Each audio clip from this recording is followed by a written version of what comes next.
All right, everybody, you are on the best show that has to do with lights and sports anywhere. Because here we are on Lights Out Sports.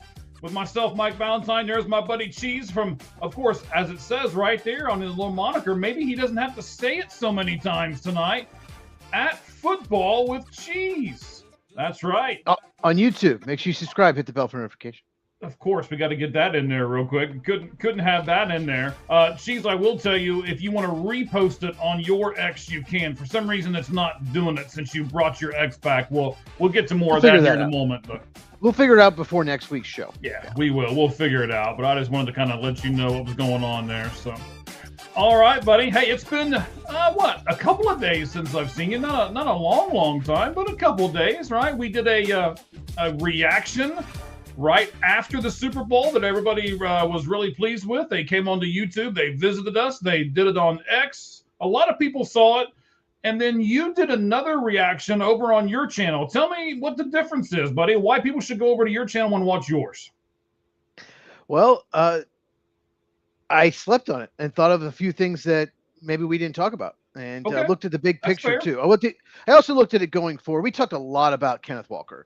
So I didn't even really bring him up barely, but we talked about how good a runner he was in the game. And I didn't break down Sam Darnold necessarily. Like, I just went over a few nuggets that we didn't talk about. And I went over like Seahawks Patriots, like what it means going forward.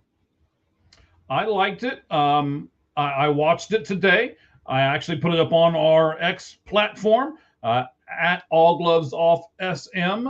I watched your defensive video. I did not put it up on our X yet. We'll do that right after the show. So what is this? You're doing offensive and defensive. Exactly what are you doing this week, sir? Yeah, did you see the offensive as well? I did not watch it yet. I'm going to wait till I'm going to watch it on my drive into work tonight.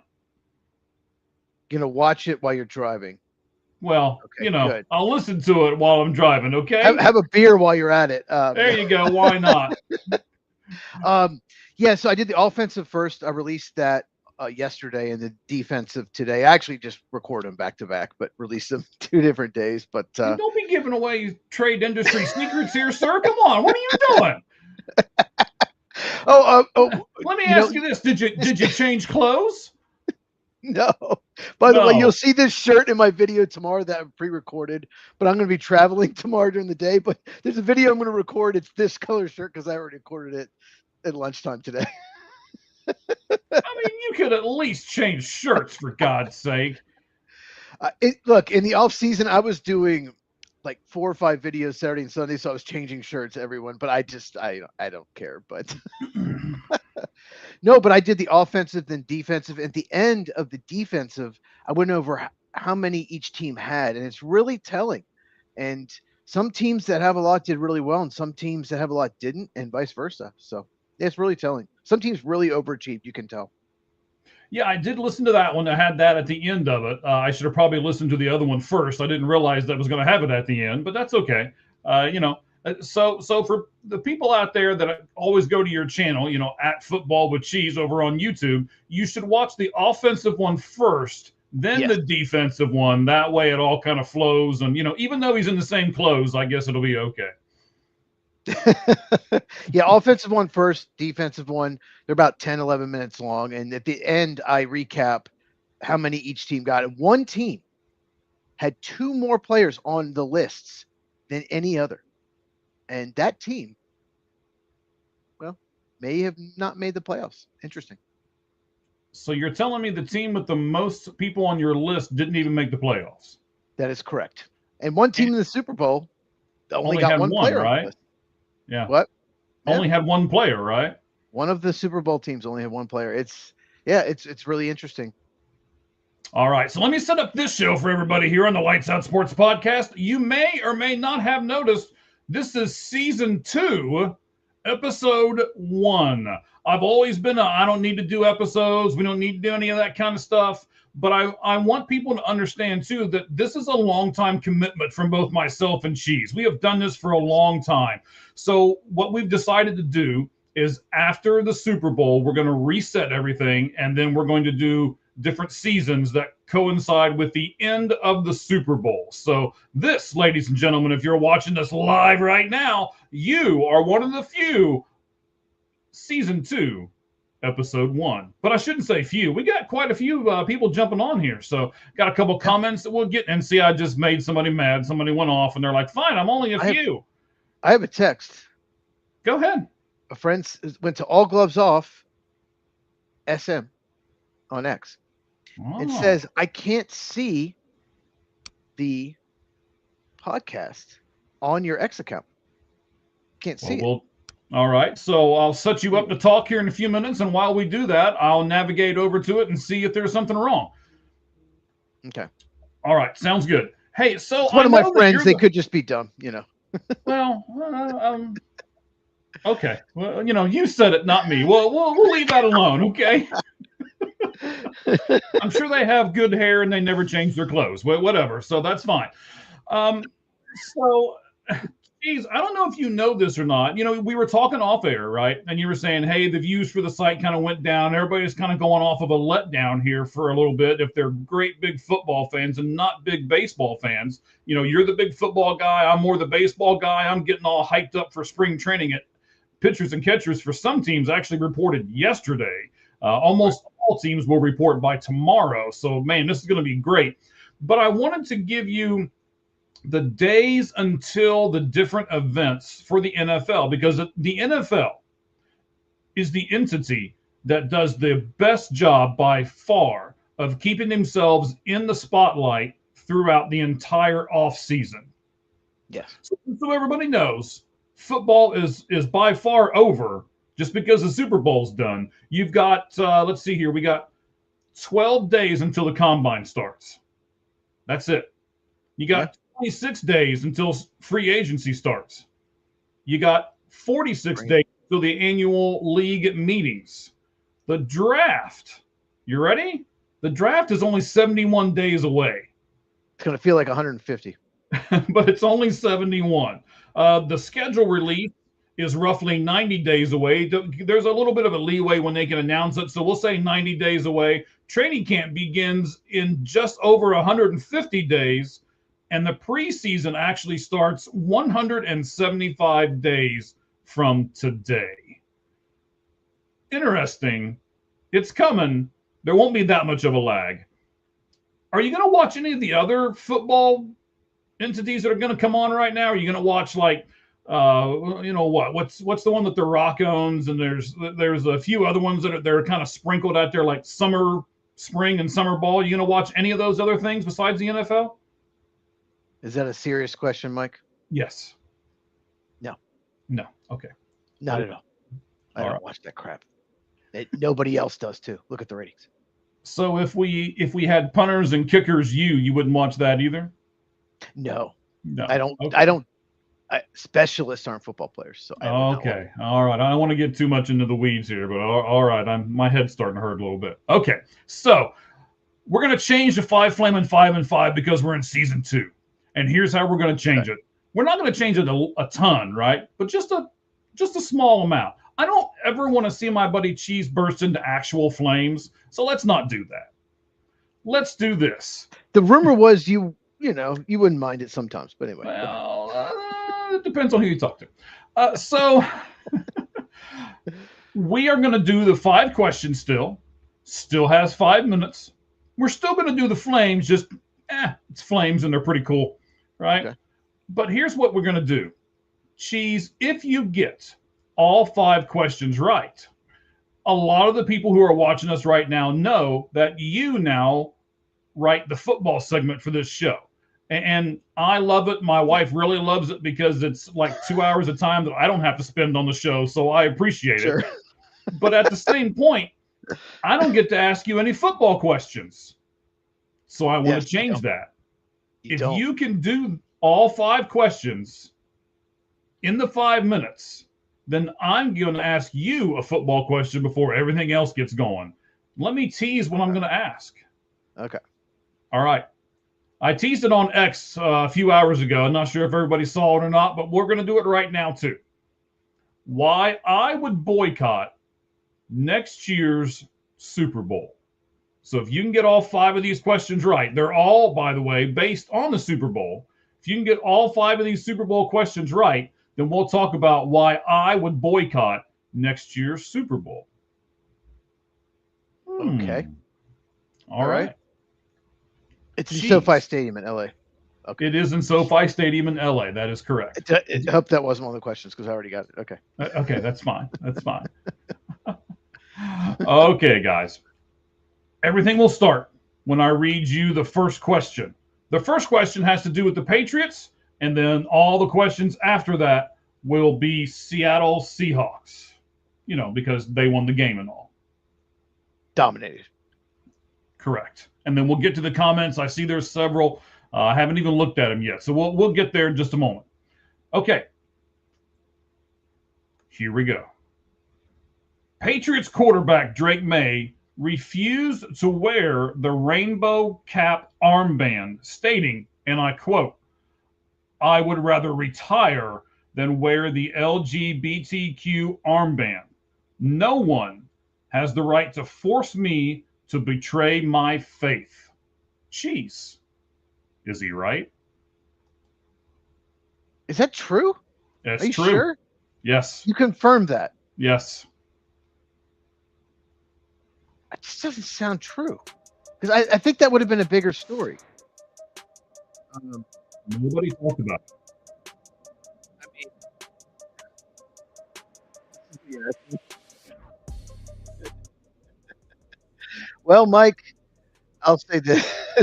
Sean is laughing her ass up right now because we were talking about this the other day. Not this specific thing, but I'll say this. If he's a Christian and goes into his beliefs, then he has every right to not wear it. And just like that hockey player didn't want to wear like a rainbow colored like hockey jersey. You have every right to do that if it's against your religious beliefs. So yeah, I have no problem with it. Okay. I like how you kept that short and sweet after you questioned me. That was good. So anyway, wasn't expecting that. See, I get it. It's definitely hot. I'm getting on fire here. Yeah, it's a hot take. That's why we got the flames up, buddy. Okay. Seattle won every game this season when they scored first. Is that a coincidence, or does it actually mean something, Cheez?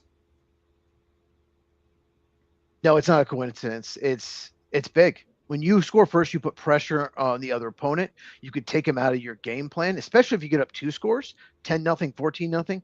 It completely, put the other team on, basically make them defensive. So, no, it makes sense, and it tells you how good Clint Kingsbury's game plans are. Okay. Let's go with this. Seattle Seahawks GM John Schneider is the first GM in NFL history to win multiple Super Bowls with the same organization while having a new coach and no players from the previous Super Bowl on the second Super Bowl team. Does that make him a genius or an idiot? Maybe a little both in a way. He was the best GM in the NFL for about a 4-year stretch from like 2010 to 13. And then he was awful for about 6 or 7 years. And then he became one of the best, if not the best, drafting GM the last 4 years again. I don't know what happened. The ownership, kudos to them for being patient, but he found it again. He made 2 of the best trades ever. The Russell Wilson trade, what they got out of it, Charles Cross, left tackle, Devon Witherspoon from the Broncos, incredible. So he went from one of the best to one of the worst to the best again. So he was only idiot in the middle, but in the beginning and end, he was great. And He had the best probably 12 months any GM has ever had in NFL history, creating DK Metcalf and Geno Smith, getting picks for them and getting Cooper Kupp and Sam Darnold for free. Okay. Yeah, he's done a really good job, at least this year, of course. So can't take that away from him. We got 2 questions left here. Let's do this one. I can't wait for your reaction to this. And yes, before you ask me, I verified this one too. Okay. Okay. There was only one player at the Super Bowl who was the top paid at his position. Okay.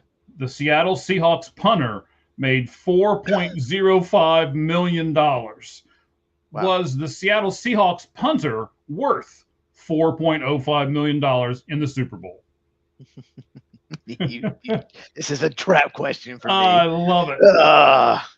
I mean, 3 punts inside the 7. 3.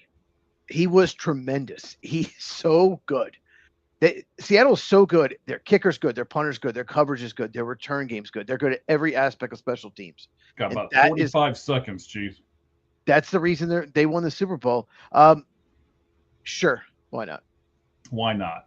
Because Seattle won the Super Bowl. They get to open on Thursday Night Football at home. They have 9 possible opponents. Tell me which one you would like to see them open the season with.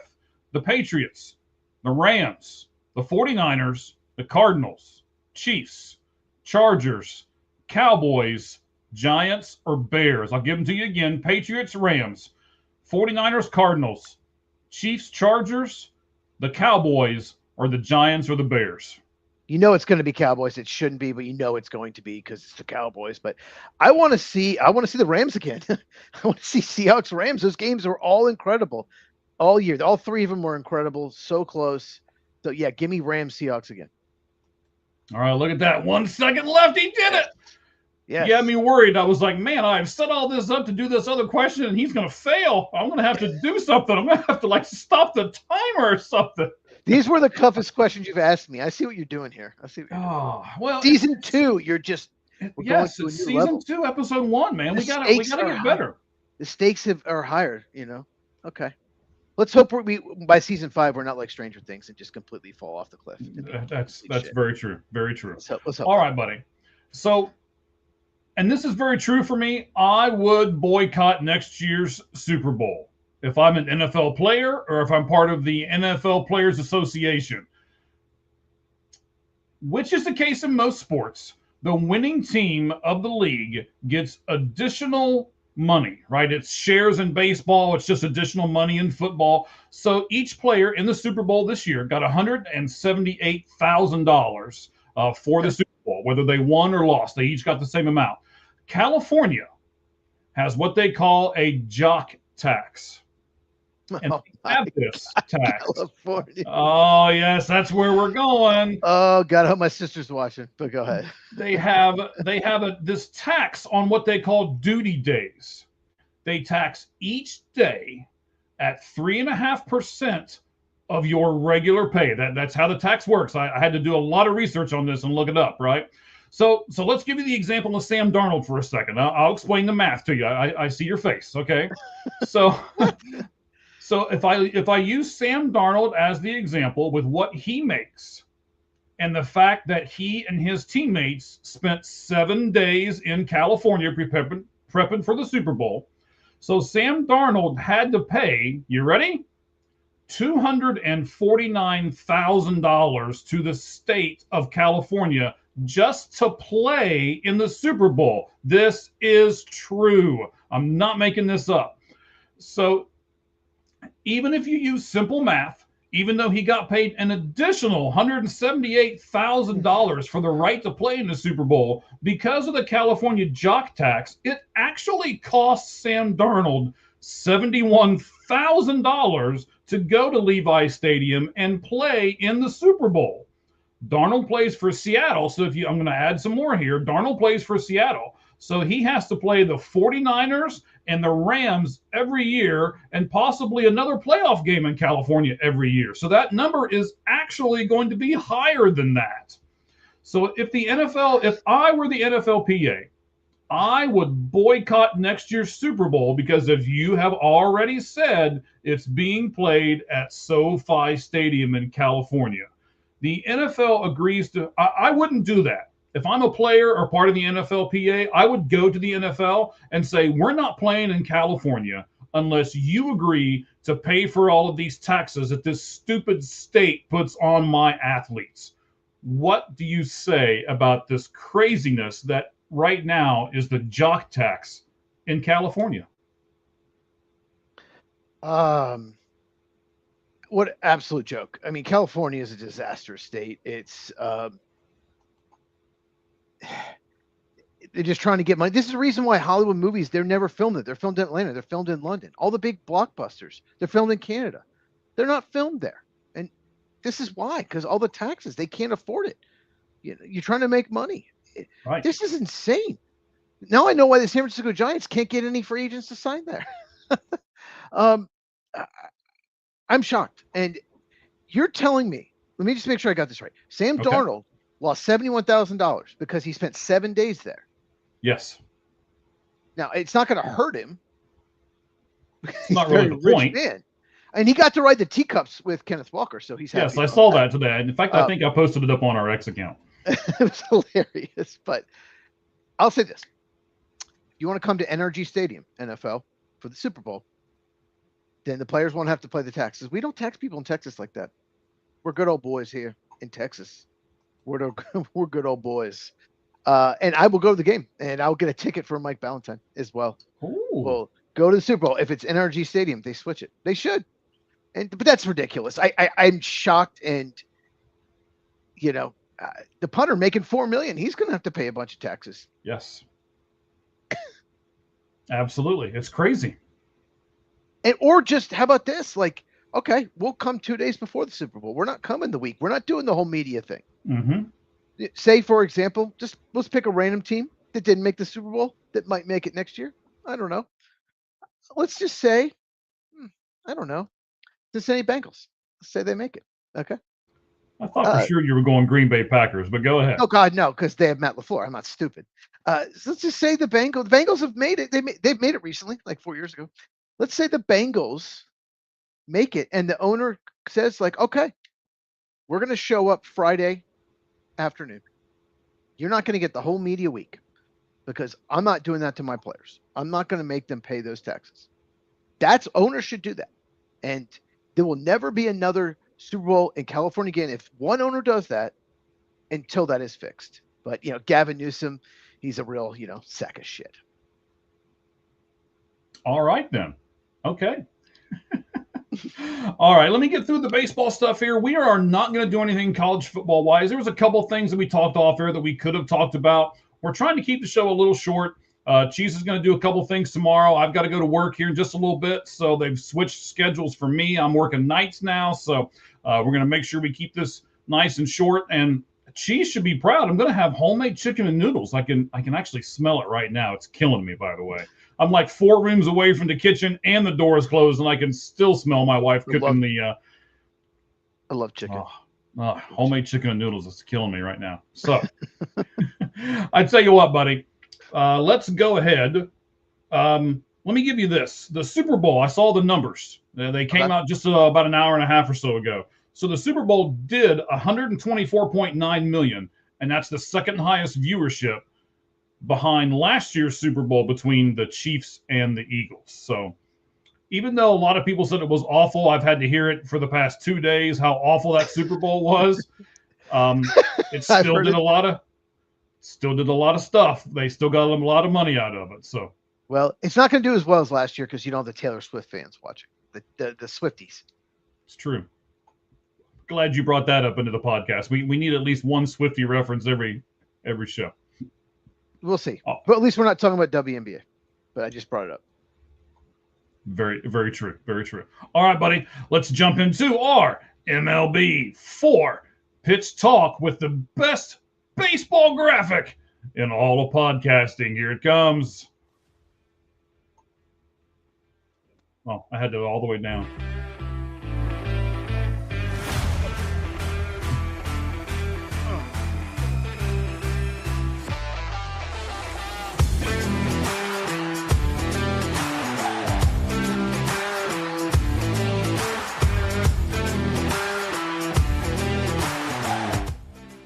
I don't know about me today, man. I'm like, I don't know about you most days. That's true. It's true. Now you sound like my wife, but I appreciate it. She sounds really smart. All right, buddy. So in this 4-pitch baseball talk, we're going to talk about the free agent market, how it's just all of a sudden boiling over. We got some different signings that we're going to look at. There was a trade that did go Boston's way and a trade that didn't go Boston's way. And we'll talk about both of those here in the segment as well. Nick Castellanos, what's going to happen to him? And who's going to end up with him before it's all said and done? And then we will round out our MLB 4-pitch talk with ESPN and MLB.TV's partnership and how I was scared this was going to happen, and now I'm going to complain about it. All right, here we go, buddy. You predicted it. Yep. I did. I was scared to death that this was going to happen, and then, as you know, my worst fears have come true here. But let's jump into. I tell you what. Before we do that, I want to say this. I don't do this every time. There's a lot of deaths and stuff that happen in sports that I don't talk about. Terrence Gore passed away. You may or may not remember Terrence Gore played for the Kansas City Royals for a number of years. I looked at it. It doesn't say why he passed away. I can't find any information as to what has happened or anything like that. So I'll respect his family's privacy, and we'll keep that part of it private. I found a little bit, but yeah. Did you? Okay, so if you want to talk about it, you certainly can. But here's the thing. I know I'm old, but he was born the year I graduated high school. And now all of a sudden, this guy that's supposed to be, a really good athlete and in the prime of his career and everything else is gone. So yeah, Terrence Gore, it's a very sad story. I just wanted to bring it to light a little bit. Do you want to, you said you got a little bit of information. Go ahead, sir. Yeah, I want to talk about him too. He's one of the most fascinating players. He's one of the most fascinating stats ever.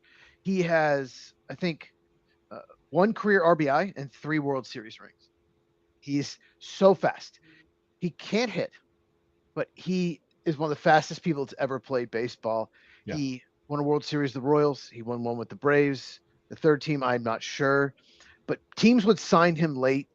He'd be in AAA, and they call him up to the 40 to be a pinch runner in the postseason. And he got a ring with the Braves, and he was with the Cubs too, my 2 teams. That's when he got his first RBI. He scored the tying run in that Javi Baez hit against the Rockies when the Cubs came back and beat them in that series. So there's a lot of memories with him. But yeah, 1 RBI in his career and 3 World Series rings, pretty incredible. But apparently complications from routine surgery. Sad. Just a routine surgery, and anyone that ever has surgery, I've had surgery multiple times, and make you sign that waiver. Anything could happen, and you're not responsible if something does. And unfortunately, he apparently just didn't wake up. So it's really sad. Yeah, it's sad. So, ladies and gentlemen, take care of yourselves, right? And make it to where you don't have to have the surgeries. I don't want to negate this here. Got a really good chat message here from @72who. That's a nice name. I kind of like that, actually. So he or she, I don't know if it's a guy or a gal. It's a he. It's a he. Okay, so you know who this is. All right, one of your friends. Great. So it's not just no. He's a lot smarter than my friends. Wow. You're not going to have any if you keep this up. So it's not just California. Many other states have this too. So New York, New Jersey, and Ohio, for example. California just has higher incremental rates, so their taxes are the highest. Yeah, I didn't realize this. I'll give one of my favorite players a shout out because I watch his podcast a lot, and he was talking about it. That made me research it more. The great Boomer Esiason has a really nice podcast that I watch a lot. He was the one that brought this up. So I started to research it after that and come up with a lot of this. And I was like, really? I kept digging and I kept digging. And every time I dug more, I'd go, really? And I'd dig more and go, really? So I had to bring it up. Was he the only one talking about it though? Because this is a big deal. Is no one else talking about it? Was it just Boomer? I saw it on his podcast. Like I said, I have besides us and yours, of course, and the ones that are on the All Gloves Off Sports Media channel, which, Red Hot Reds, Sports Era with Sirhan is on here, and of course, Football with Cheez. Those are my regularly scheduled stuff that's on my account, and then I've got a few more. I'm not going to go through and mention everybody's name, but Boomer's podcast is one of them that I like to listen to. And he talked about it on Monday's show. So again, that made me just kind of research and dive in. Ladies and gentlemen, if you're not a podcast person, maybe you should be, especially if you're a sports person. You can learn a lot of stuff from some of these podcasts. I really enjoy them a lot. So just for me and my own sanity, I very rarely listen to music anymore. It's almost always podcasts, no matter what I'm doing or where I'm going. So yeah. Well, if someone like Boomer Esiason didn't talk about it, this might not have been like news. He's a big name. He's in the media. He's been on CBS he's called Monday Night Games. What if he didn't say anything, would we have known about this? I wouldn't have. No, I wouldn't. So I'm really glad he brought this up. I have breaking news. Go ahead. The Redskin Commanders have extended their punter, Tress Way. A punter has been extended. Well, that's good, because when he punts the ball, he extends his leg out in order to do so. So that's a great thing that they've done for him. They've helped him extend the leg when he can punt better now. Well, he's a scam artist. The specialists, they scam NFL teams to give them the money. These are not football players. Okay, I'm glad you put that at the end, sir.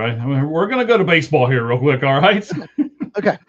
Okay, so the free agent market, man, is boiling over all of a sudden. Everybody wants to get all these guys signed, and there's actually a good grip of guys that are still out there, Zach Gallen included. So just in the past week or so, the Yankees have signed Paul Goldschmidt to a 1-year, $4 million contract. Let's talk about that. The Yankees and Paul Goldschmidt back together again. 1 year, $4 million. It's got to be you have to look at it as a good contract. I mean, Goldschmidt gives you a lot, especially in the leadership quality. I think he batted, I know it was over 250 for them last year. So, and you're only giving him $4 million. I mean, that's kind of a win-win for the Yankees, even though I don't particularly like that team. Yeah, he only hit 10 home runs. I mean, his power, he's just not the hitter he used to be, not even close. No, he's not. But I mean, who else are you going to get? Who else are you going to get? You have to have somebody there. He can play defense. Mm-hmm. He's a veteran in the clubhouse. So it's not going to probably move the needle, make you so much better, but you have to have someone, there to play first base. And the Yankees haven't, it's been Rizzo and Goldschmidt pretty much, the last 5-6 years. They don't really have like this young first baseman coming up. So. Yeah, so it's like you said, they gotta, you gotta go out and sign a veteran in that spot if you don't have somebody in your farm system. So for those of you who are like, oh, the farm system is not important, the farm system is pretty important, because you can also use that farm system to trade for somebody else that could be there at your first base spot. The Pirates are giving me a reason to despise them by signing the designated hitter Marcell Ozuna, 1 year, $12 million contract, and it's paid in a $10.5 million contract this year.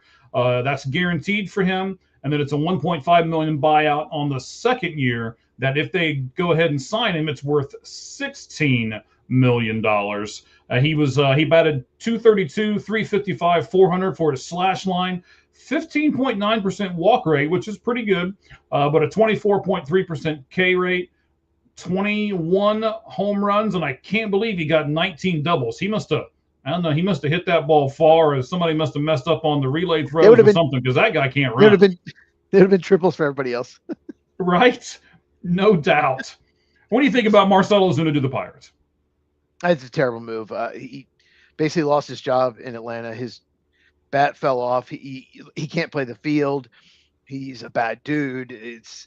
He's not going to help your clubhouse. He's a horrible base runner. One of the slowest base runners in the MLB.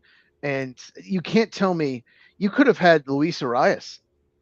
I know they wanted, maybe they wanted right-hand power. You could not have given more money than Eugenio Suarez. Maybe he didn't want to go there. Well, that's what I heard. Suarez wanted to go back to Cincinnati. So And I did hear that Pittsburgh did offer him more money, but he turned it down. Turn it down? This has to be a better option. I am shocked by this. They're desperate for right-handed power. They need a bat, but this is just not a move you should make at all. And for a team that doesn't have a big payroll, giving him even anything close to this is insane. I think this is going to be a disaster. All right, so we got to go through a timeline here for this one. The Detroit Tigers today.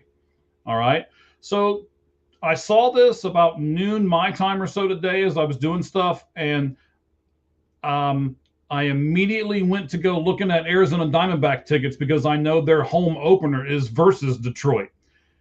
And I have never seen the guy they signed today. He's on my bucket list. I want, this is one of the better pitchers ever in Major League Baseball, and I want to see this guy pitch live. So the Detroit Tigers today signed Justin Verlander to a 1-year, $13 million contract with $11 million of it deferred, and those payments don't start till 2030, by the way. So I was going to ask you where he fits in and everything else, but I got to give you some more information first. They made the Framber Valdez signing official. Let me give you the he gets a $20 million signing bonus, first of all, that, again, just like Verlander's contract, is not paid. It doesn't start until 2030. All right. We'll talk about that in a second. So Valdez signed 3-year contract, $17.5 million in the first year. It's really, really backloaded, by the way. $37.5 million the second year, $35 million the third year, and a $5 million option on a $40 million contract at the end. So there's that option at the very end, and he can opt out of that deal in 2027. So let's talk about those two first. So what have the Tigers essentially done by adding Verlander and now it's official, Framber Valdez to their 40-man roster? Well, they used to be teammates in Houston. Interesting. Let's talk about Framber first. He was the best pitcher available in free agency. I never really heard a lot of rumors for Detroit. I mean, like a down the road possibility.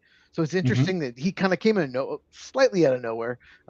I thought that he was probably heading to the Mets or the Orioles. But this is a trend. All these teams, all these players signing these like 3-year but huge annual value. These teams don't want to go 9-10 years. They don't want to go even 7 years with pitchers, 9-10 years with hitters. So they'd rather give you more upfront money and then give you this long-term deal where 2 or 3 years in, your play just drops off a cliff. But Verlander, I know I got to see him once. It was pretty cool. He got the win. But yeah. I live in Houston. The thing with Verlander is he may not pitch in that series. He's probably their 4th or 5th starter, probably their 5th starter. So he might not even pitch in that Diamondback series, just to give you a heads up. I mean, he might. Well, it should be, but I think he will actually, because they start in LA, and then the second part of it is in Arizona. So I'm thinking he probably will pitch in Arizona. Okay, I'm hoping so anyway. Yeah, you might wait till they like set the rotation. Like, let me know. Yeah, but yeah, Verlander, I he's toward the end of his career. His strikeout rate keeps going down, but I get it, and it's going to excite the fans. The fans have to be. They've had a great February in Detroit. Pretty much it was they were good. They're a playoff team, but are they going to take that step? I think they lost the division late. They kind of collapsed a little bit. You need something to excite the fans, and I think this will getting Verlander back is going to be huge. Like, at least for the fans. Yeah, I don't know what's going on here, but they're right, Cheez. So I want to throw this out here. They're right. I was wondering why our numbers were dropping all of a sudden. You can't see this on our X account. So it's not on your X. It's not on my X. You can't see it anywhere. My friend texted me. He said he tried to find it on your X. He couldn't. Yeah. Which means he said he's right. He says, I don't like YouTube, and I had to go to YouTube. Yeah, I'm sorry about that. It's not something I'm doing on purpose to try to filter everybody over to our YouTube account or anything.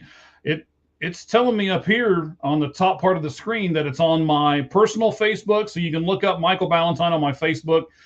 You can see it there right at the moment. We're actually on Twitch now as well. Not a lot of viewers there yet, but we want to do a bunch of different platforms. So if you're a Twitch subscriber and you're trying to find it on somewhere else and you can't, you can go over to Twitch and see it as well. And then the only thing I can tell you right now is that we will, once all this is done, I can't do it at the same time where I'm doing everything else. So I will repost it up on our X account at the end of the live version for you to watch later on. So I apologize. I don't know what's going on. I am not the technical genius.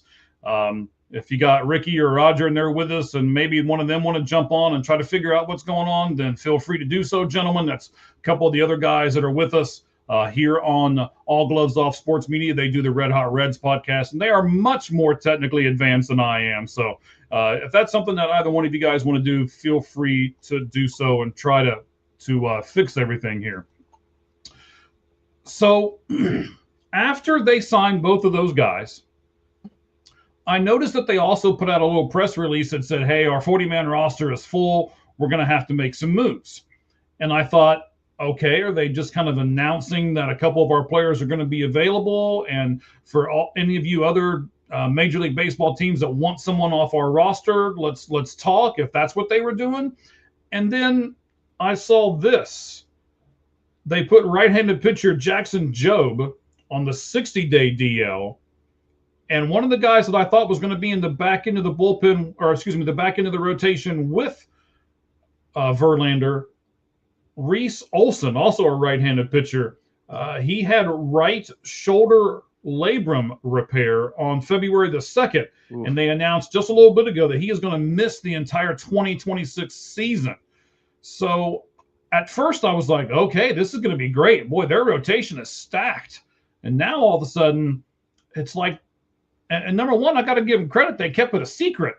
That's pretty hard to do in this day and age. Yep. So they kept it a secret and then signed these two pitchers. Of course, we knew Framer was probably going to get done, but then they signed Verlander today. So yeah, now their 40-man roster all of a sudden is full again. If you guys don't know, when you report, when pitchers and catchers report, you then have the option to start putting people on the disabled list. So they were able to do that and then sign these two people, and their 40-man roster stayed at 40 because of that. Anything you want to say about Detroit and how all this is kind of fallen together, or maybe fallen apart? Well, it makes more sense now why they signed Verlander. Right. But yeah, for those you don't know, once they report pitchers and catchers, you can put people on 60-day disabled list, and they won't count on your 40-man roster. So you can add other free agents. So this is usually a time of year if some free agents is hanging around there. Maybe you had agreement a month ago, but let's gotta wait. This pitcher, he's hurt, but we can't put you on the 60-day AL yet. You know, there's some verbal agreements that might just all of a sudden they're signing now. So yeah, that's it just makes more sense now that they signed Verlander. So they just gotta hope he has something left. Yes. So the rotation will be something like, come on, Tarek Skubal's going to be the man. He just won his arbitration and got $32 million. So you're going to have Skubal, probably Casey Mize, Jack Flaherty, Framo Valdez in there. He'll probably be number 2, I would assume. And then you're going to put Verlander in there somewhere. So 3, 4, 5, something like that. And some guys will get hurt. It's the way it works. Yeah, you really have to have 8 or even 9 starters now. You can't. Do you remember the year that the Reds, all 5 of their starters made every single start? I'm talking like 15 years ago. You remember that? Mm-hmm. That was one of those outcomes that's like you have a better chance of winning the lottery than that ever happening, that all 5 starters made every single start. Bronson Arroyo was one of them. Gosh, I can't really think of the others right now. Well, he was just the rubber arm guy. I mean, shoot you. But like that's incredible, and it'll never happen again. Mm-hmm. If you do not have 8 starting pitchers in your system that can start, at least be a back of the rotation starter, you're not making the playoffs. You have to have so much pitching depth. Aaron Harang was probably another one that's just throwing a couple out there, but I still remember that. It was incredible, and I think the Reds were pretty good that year because their starters didn't get hurt. right? So you're going to see me kind of mess with my phone a little bit. I'm trying to get a hold of a couple people to see if we can fix this issue with the X platforms here. So Oh, I just can talk bear if you with need me me as you to. see me doing stuff in the background. If you need me to talk for a while, I can. It's no problem. Oh, I know you. Maybe we'll do that once we get to the football section here. But I love you, buddy. I know you can talk. Especially if Okay, it's about the so Braves. yes, and we'll do the Braves here in a moment. So Okay. yeah, I'll kind of Oh, keep this right here for a second, and when we'll do the Oakland A's is next, and then we'll do a Braves piece. So I'll let you talk about the Braves guy. The Oakland A's signed 2 veteran pitchers to their roster in the last couple of days. You got Scott Barlow, who was with the Reds last year, and you got Aaron Savali, and they signed him to a 1-year, $6 million deal with another $1.5 million in incentives today. So Savali, a 30-year-old right-handed pitcher, 4.24 ERA, 21.8 K rate, a 6.6 walk rate, but a huge 39.4% ground ball rate. What do you think Savala does for the Oakland A's and possibly Barlow as well, Cheez? well, Savali, he briefly played for the Cubs late in the year Yes. and looked pretty good. I mean, he's the guy that they kind of brought in. It just seemed like he always got a 1, 2, 3 inning. Uh, like I said, it was a small sample size. It was just the last like month or two, but he's just a veteran that can go in there and give them some innings. And Scott Barlow is really interesting. I remember him. He was a closer for the Royals. Like he was like ERA in the twos, maybe not great closer, but good closer. And then he just kind of fell off because his control is bad. If Mm-hmm. if he comes out there and his control is good, he misses bats. He's going to get strikeouts. He's very effective. But the biggest weakness with him, he has times where he just walks way too many people. But I think it's worth the risk. You're someone like the A's.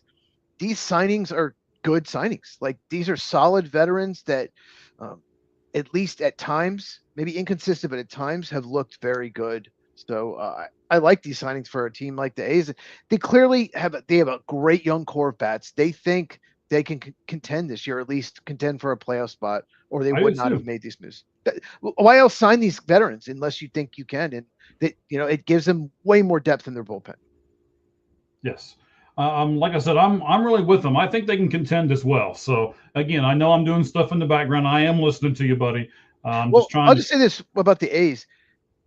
I don't think they're going to make the playoffs next year, but really. they did. I hate to compare it to this, but kind of reminds me of like 2019, 2020 Braves, where all these young bats, all these guys they drafted high or signed internationally, they got signed long term. And then Mm-hmm. 2 years later, they won the World Series. And they're okay. Last year sucked, but still, they're a playoff team like for almost every year because they had all those core young hitters: Austin Riley, Ronald Acuna, Ozzie Albies, Michael Harris, all of them. John Murphy, Matt Olson signed long term. They got them signed, early, and that's what the A's have done. So, like I said, I think 2027, 2030 could be really good for the organization, and they'll be in Vegas, I think, by 2028, maybe. Okay, excellent. So for our Cincinnati Reds fans, by the way, I just got a message as well. It says the spring training opener between the Guardians and the Reds on February 21st will be on MLB TV, MLB.TV. So we'll talk about that debacle here in a few minutes. All right. So the final signing that I wanted to look at here is your Braves. Okay. This is the way I wrote it. I'm just going to say it the way I wrote it, and you can comment off of it. So I said, in a mysterious move to me, they signed catcher Jonah Heim to a 1-year MLB contract. We don't know the number yet, or at least I couldn't find it when I was researching earlier. He's a 31-year-old. His slash line was 258, 317, 438, which is respectable. It's 107 weighted runs created plus 18 home runs. And here's some of the big stuff, too. He caught 29.3% of runners trying to steal on him, and the major league average is 20.6. So over 9 percentage points more than the average catcher is what Jonah Heim did. Cheez, this is your team, or one of the teams that you love a lot. Why did the Braves sign another catcher? Because turns out John Murphy tore his labrum in his hip, and we'll be back sometime in May. sometime in May could mean early May, could mean Memorial Day weekend. So they don't have another catcher on their 40-man roster besides Sean Murphy and Drake Baldwin. And my initial thought was, okay, Drake Baldwin's just going to DH. They don't want to focus on catching. They just want to be the DH. And turns out it's because Sean Murphy's hurt. I wonder why they weren't necessarily like listening to offers. He might not have been traded because so many teams, there's like 4 or 5 teams that need catching so bad. And that's why.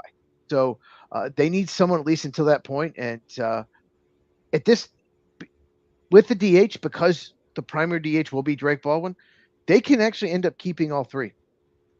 So it'll be interesting. It makes a lot of sense, actually, if you think about it. I was a little surprised at first, but I did not realize that Sean Murphy had hip surgery. So. All right, and I didn't know that either. William, I'm going to use you for a second, buddy. Are you, and you can tell us this, I may not throw it up on the screen. We're having trouble right at the moment because I know you just joined us with our X account. So where are you watching us from? What platform are you on? I'd love to know. I think you're doing it on YouTube because the little YouTube symbol. Yeah, the YouTube symbol, yeah. He's on YouTube. Okay. All right, that's fine, buddy. Thank you for joining us, as well as everyone else that is right at the moment as well. I'm a little flustered because I'm trying to figure all this out and still do the show and everything else. So it's a trying thing for me right at the moment, but that's okay. We'll get through it. So a trade that didn't go Boston's way and a trade that I really think will go Boston's way is what we're going to talk about next. The trade of Rafael Devers, as that they did back in June, netted the Red Sox James Tibbins III, who was then traded to the Dodgers, Jordan Hicks, who was then traded to the White Sox. You can see a pattern here. Kyle Harrison, who was just traded to the Brewers, and Jose Bello, who pitched 55.2 innings in rookie ball and single A. That's what they got for Rafael Devers. And everyone but the single A kid has been traded. Cheez, did that trade work out well for them? No, it didn't. I'm shocked that they traded Tibbs to the Dodgers. Jordan Hicks was a disaster for them. Kyle Harrison, they have a lot of pitching. So that's why they traded Carlos, and they needed a bat. Mm-hmm. So they wanted to move a pitcher.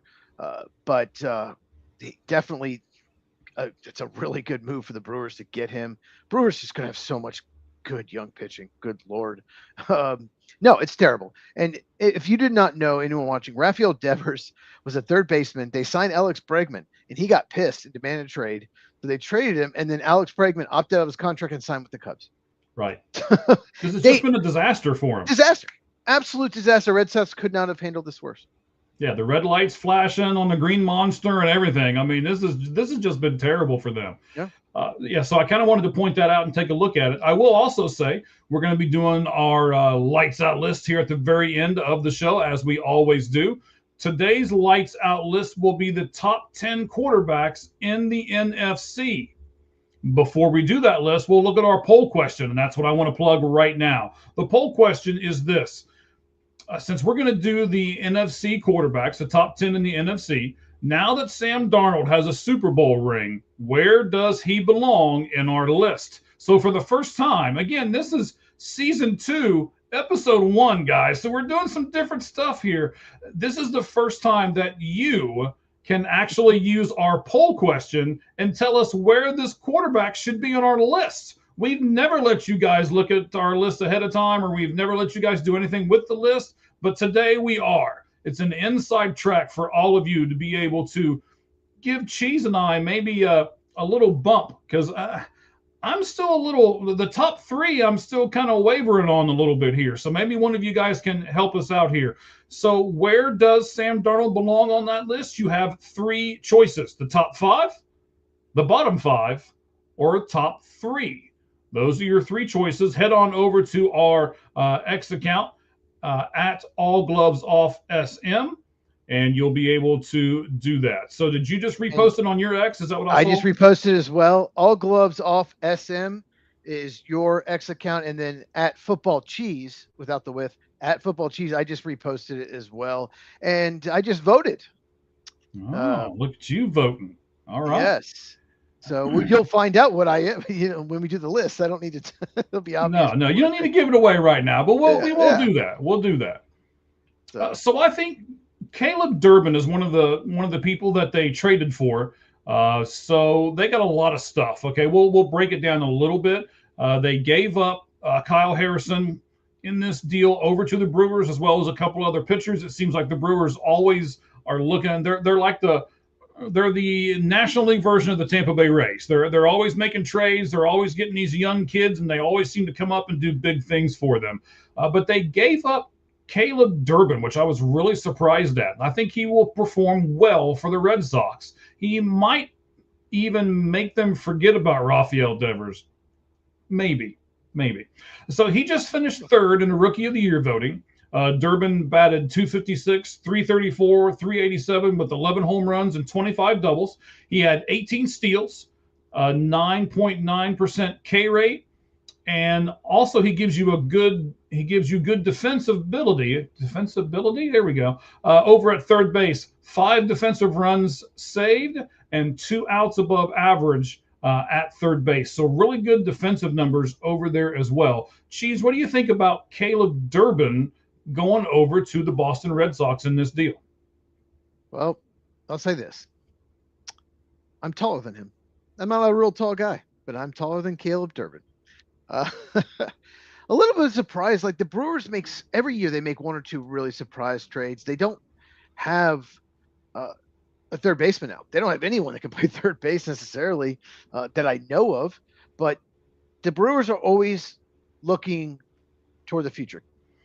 They look at a trade. Maybe not help us this year, but it could help us in the future. That's the way they work. It's why they traded Corbin Burns. So they just traded Freddie Peralta. That's the way they run their team. Their owner, who's worth like $1.9 billion, won't spend, and so that's the way they run their organization. So this deal was all about getting Kyle Harrison, getting a great young pitcher, and they're probably like, we'll figure out third baseman later, but we're going to get a really good young pitcher because we just traded Freddie Peralta. So as far as the Red Sox go, they lost Bregman. They traded Devers. I just now they have to give up Kyle Harrison to get him. It's not good. And Caleb Durbin finished third in Rookie of the Year. Let's be honest, he was nowhere near Drake Baldwin or Cade Horton. I mean, it was a huge drop off. So it's not like he's a finalist. He's one of the best rookies. His numbers were okay. They weren't anything great, but I think it's a shrewd move by the Brewers once again. I really think they're going to win this trade long term. But the Red Sox did get a draft pick out of it, so we'll see. That gives them more money to use, in the draft. Right. I'm sorry. I know you heard yourself echo there for a second. I was trying to pull up our YouTube on a separate feed over here and trying to post it up on my X, but I'm just gonna concentrate on the show and be done. I'm gonna try to stop agitating myself over here about what's going on with our stream. It's going to be okay, Mike. It's going to be okay. I put a lot of pressure on myself to make sure this is good, so we're going to figure it out. But clearly it's Jordan Love's fault. Clearly Jordan Love should be blamed for it. Everything the Packers do wrong is Jordan Love's fault. So I'm going to blame him for it. The defense gave up all these points, so Jordan Love is just a terrible quarterback. Right. Now the question is going to be, where does Jordan Love end up on our list? The lights out list that we'll be doing here in just a little bit, the top 10 NFC quarterbacks. And then next week, we're going to do the top 10 AFC quarterbacks. So, I have a quick question about that. Sure. When you say NFC quarterbacks, do you mean do they have to be starters? I would assume they would be. I mean, are you going to try to put a backup quarterback in here saying he's better than some of the starters in the NFC? Have you seen the bottom of the list? All right, Cheez, moving on. So the Red Sox, I think this was a shrewd part of this deal. The Red Sox were also able to snag Andrew Monasterio. By the way, if you're going to try to look him up, he spells Andrew Andruw, by the way. Why, I don't know. Andrew Jones. Because Andrew Jones, that's how he spelled it. Is that how he spells it too? Yeah. Andrew Jones, his son's a Diamondback prospect. Yes, I do know that. I've got a ton of his cards. I've started going through my cards. My wife is all shaking her head if she would be listening right now Drew because Jones. our our kitchen table has just stacks of cards everywhere for me to get autographs on in spring training here. I'll start this weekend actually, so we'll see it. Yeah, I love this time of year. I'm really excited about it. I know you So do. yeah, and then all this stuff that's going on is just like anyway. Uh, Andrew Monasterio was in this trade as well. He's going to the Boston Red Sox. And I think this is a really shrewd move for them because he has 3 minor league options left and he can play stop if the often injured Trevor Story goes down again. I love Trevor Story, but the guy can't stay healthy. He hasn't been able to for a long time. And this is a really good insurance policy for Trevor Story. So I think the Andrew Monasterio part of this trade you'll probably see before the end of the year. I mean, I hope not, because I hope that Trevor stays healthy the entire year, but I doubt that's going to happen. What do you think about this part of the trade itself? Yeah, I forgot about him, but yeah, it's one of those weird trades that you didn't expect. A lot of people moving. It's just like, oh wait, that's good for the Red Sox. Oh no, wait, that's good for the Brewers. Like we won't know for a few years whether it's good, but yeah, Trevor Story has trouble staying healthy, so I think that was a good move to get him, and they got I think the pick in the '60s, late '60s, not between the first and second round, between the second and third round, so they get more bonus money in the draft. It's not necessarily like how often does someone at that pick make it, but they get more bonus. So it's I still think the Brewers probably won it, but I understand why the Red Sox did. Yeah, and that's how I'm going to wrap this part up because that's 100% right. These draft picks all of a sudden, Cheese, and you have been saying this for a while because you're the NFL draft guy.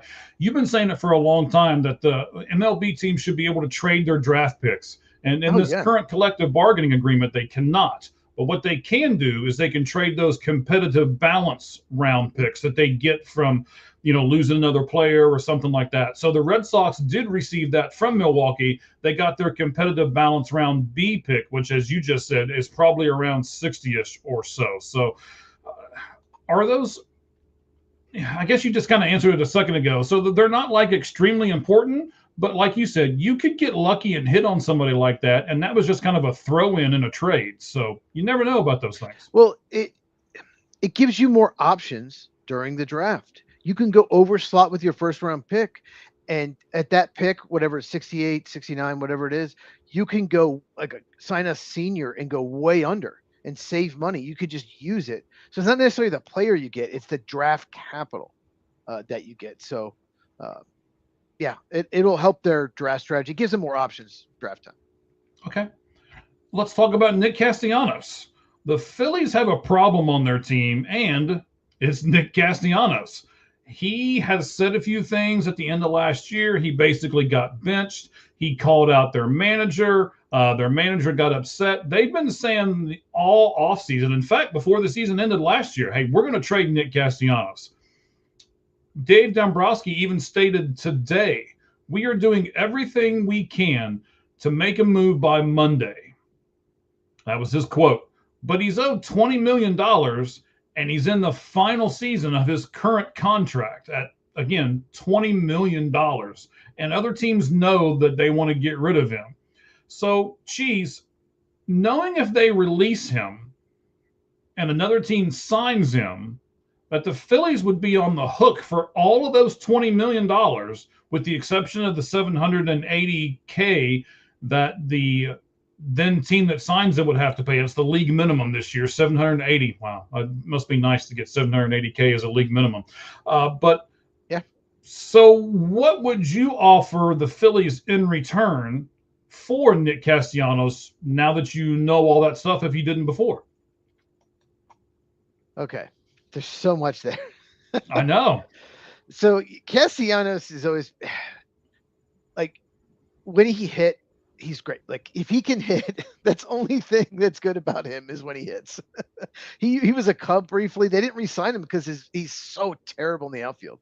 Like the Cubs he was actually, when they made a deadline deal, I don't think they made the playoffs, but he was their best hitter down the stretch, but they didn't re-sign him. And it's just like, well, I think the Reds signed him and they're like, well, yes, his defense and outfield was so horrible. Mm-hmm. So he has to hit, and he hasn't. And here's the problem. They want to trade him, but they don't want to pay most of it. They want the team to eat some of that money. That's the issue, I think. Especially why he wasn't moved earlier in the offseason. They want you to eat 10, 12 million or whatever, probably a lot less. Nobody's doing that. No one's doing that. It's like we talked about Marcell Ozuna. I would rather have Nick Castellanos, but you're eating $16-17 million of the money, Phillies. And I'll give you our 50th best prospect or something, but I'm sure that the Phillies are like, no, you have to eat more. So Castellanos, once he stopped hitting, he has no value whatsoever on your team. Certainly he's not the best clubhouse guy either, clearly. But better than Marcell. I don't know if that's true. See, this is kind of where I wanted to have this discussion, right? Okay. So I'm kind of a mouthy guy to be, and the people who are knowing me, who are watching this right now are like, duh, right? But I'll speak my mind. And sometimes it has cost me things in the past, right? You upset the wrong person. You don't say what you want to say with decorum, right? You just blurt stuff out. Nick kind of has that reputation. He does that with the media. When he was here in Cincinnati, he wanted to stay here. He wanted the contract, and Cincinnati refused to pay him the kind of money that he wanted. So he slandered the organization on his way out. Well, you burnt that bridge, I'm sure. So now you can't even come back to Cincinnati. And as you were saying, I wonder if he could be a full-time DH somewhere. I mean, he's not going to be in Philly because you got that guy named Kyle Schwarber, who they just signed to a massive contract. Right. One of them has to play the field, and that's a disaster. Right. Either one. So Castellanos is either going to play the field and not play, or something like that, right? So, and he's owed $20 million. If it was me and I was another club, I'd try to get Nick Castellanos for like cheap. Like, here, I'll give you $1 million, and it's going to be more than the $780 that you're going to be paid if you release him. So, which one do you want to do, Philly? I think it's going to be interesting to see if everything is going on and how it's all going to go down. So it'll be interesting, I think. So one more piece on the Castellanos, and then William, I'm going to get to your comment because I think it's hilarious. We'll throw it up on the screen here in just a second. So Cheez, again, knowing all this about Castellanos, who do you think is then going to trade for Nick Castellanos? I have a team in mind that I think would be willing to do it. Do you have one? My pick would have been the Pirates, but it's not happening now. So, no, I don't have one. Don't say Arizona Diamondbacks. You're not going to say that. No. Although they're kind of desperate for outfield help now that they've traded away Blaze Alexander. You've got Lourdes Gurriel, who's injured. I mean, you've still got some outfielders, but they could use somebody. I don't know if they're going to do this or not, but they could use somebody. I'll just say this. Mm-hmm. They need an injury to happen. They need an injury to happen to some team that needs a right-handed bat. So who you got? Well, I'm going to say the Florida Marlins because they could use the outfield help as well. And Castellanos is actually from Florida. He lives in Florida. So I could see him agreeing to it. And then the Phillies almost like throwing him in his lap, like, here. You're probably the only team that can really use him, and he's probably going to be happy here. So we'll just cross our fingers with each other and hope this works out. Give us $1 million and your 30th prospect, and we'll be good to go. But here's the thing: like, the Phillies don't want to eat 19 of the 20 million. They want someone to. They don't have a choice. I know they don't. That's the thing is, I think they overplayed their hand early in the offseason. Correct. That's the problem. They don't want to pay. They don't want to tell their fans, oh yeah, we're paying Nick Castellanos $19 million to not be here, because that was a dumb contract to give to him. Someone who has no defensive value already had Kyle Schwarber. Like you just, yeah. But Dombrowski already said he's not going to be on the 40-man roster when the season starts. So they either trade him and get something for him. And when saying that, he just lost all leverage in the trade. Correct. Correct. Done. But we all already knew that anyway. I mean, every team knew that. I'm sure he called every team. I'm sure he did. How much are you eating this Castellanos? And the other guy's like, I wouldn't even give you $1. Right. And click. Yeah. Click. I'm sure it's how it's happened. And it's a shame. I actually have a Nick Castellanos shirt. When he was here, not here because I live in Arizona now, but when he was in Cincinnati, I'll wear it next week and show it to you. his son designed a baseball shirt that has a little figure on it, has like a little baseball guy on it, and people went all kinds of crazy over it. I bought one. I thought the shirt was great. I loved Nick Castellanos when he was here. I don't know if you remember or not. One of the first games when he was with Cincinnati, he slid into home. The pitcher covered it. He basically took the pitcher out and then stood over top of the pitcher laying on the ground and screamed at him. And the crowd went absolutely bonkers for him. And it's like, okay, here we go. Fan favorite. I'm sure he did. That sounds a lot like Nick Castellanos. Yes, and that's why I personally like him, but he's not coming to the Reds, all right? He's not, so stop. No, not after they signed Eugenio Suarez. No, he's not. He's not coming here. They added the right-handed power bat, Correct. So William has an interesting take. He thinks we should talk about a football player in the baseball segment. Okay. He was a first-round pick, if you don't know, of the Oakland Athletics. At the time, it was Oakland. And Oakland was such a dumb pick by Billy Beane, who was the GM of the A's at the time, because they let him play football. They're like, okay, we'll draft you, but you'll come play baseball when your Oklahoma career's done. He said, sure, I will. Give me that bonus money. And then he goes and has this unbelievable season for Oklahoma and is the favorite for the first overall pick. And he's like, oh, wait, by the way, I'm not going to play center field for you. I'm going to go play quarterback in the NFL. So it would be funny if Kyler Murray retired from the NFL and went to play baseball for the A's. That would be hilarious. I don't think it happens, but yeah, I totally had forgotten about that until I saw your comment, William. But yeah, he was a really good high school baseball player. Yes, he was. Okay, so that's William chiming in, and you can do that too. Just click on the comment section over there and put in your comments. We certainly appreciate everyone who has done that so far and who will do that during the broadcast today. We got one more thing to get to. Oh my gosh. I hope I can get through this without pounding my fists on the desk here. So it's the ESPN MLB.TV. They call it a partnership in the article they released today on MLB.com. That's just saying, oh, everything's great and it's wonderful. And no, it's not. All right, so here's the breakdown as far as I understand it. Cheez, I don't know how much research you did on this today for this segment, but we'll look into it. And I believe I'm saying everything correctly to our fans out there. If you are a current MLB.TV user, you can purchase the yearly plan for $150. I'm sorry, no, that's wrong. I typed that in wrong. If you're a current user, you can do it for $135. So, Cheez, I know you are subscribed to MLB TV, right? Yes, I am. Okay, yes. So I have to watch all the games. Yeah. Yes, I'm the same way. I mean, my wife becomes a baseball widow here in a few weeks. She will not see me. I will be in my room and watching it on this TV behind me right here, from that sofa over there. And yeah, it's gonna be a great time. Maybe.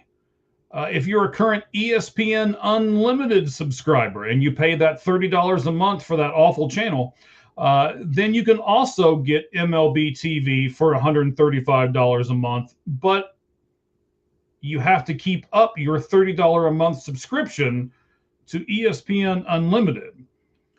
And if you have the ESPN subscription for the $30 a month, they tried to throw it in the article I saw today, you can get a month of MLB.TV for free. So ESPN and MLB are forcing our listeners to pay big money to watch MLB games. And I'm pissed, to say the least. Cheez, I'll let you talk about it before I go completely rogue on this subject here. Go ahead, buddy. Well, I'll just say this. If you are on X trying to watch it, all you do is click on the All Gloves Off icon. It's not on my X right now. We'll get it fixed for next week. I had my X account hacked, and I had to change passwords, two-factor authentication, all that. So we'll have to get that figured out. But you can click on the icon at All Gloves Off SM on X, and you can watch. So we got that at least figured out, but you can't repost it. It's kind of weird. As far as this goes, thank you, yeah, Ricky. We're messing each other on private chats and all kinds of stuff right at the moment. It's right. We need But a producer. So if any of yeah, you have producing experience and you would like to get paid, I don't know, nothing, then message me. Then message me and we'll take care of it. Thank you, I'll Ricky. throw in a I Spidey appreciate mug. it, buddy. I'm going to try it right now while you No, talk about the MLB TV and ESPN thing here. my buddy just messaged. He was able to click on the icon, and it does work. So okay, great. So, yes, ESPN. What they're trying to do, they're trying to buy part of MLB Network. They have agreement. They're going to buy like 10% of NFL Network. They're trying to. They were losing money. What happened was streaming happened, and people weren't buying cable. A lot of people ditched their cable, and so ESPN lost money. They fired so many people. ESPN is owned by Disney, by the way. And Disney's a horribly run company. If you didn't know, I'm not going to get into it. Entertainment side's a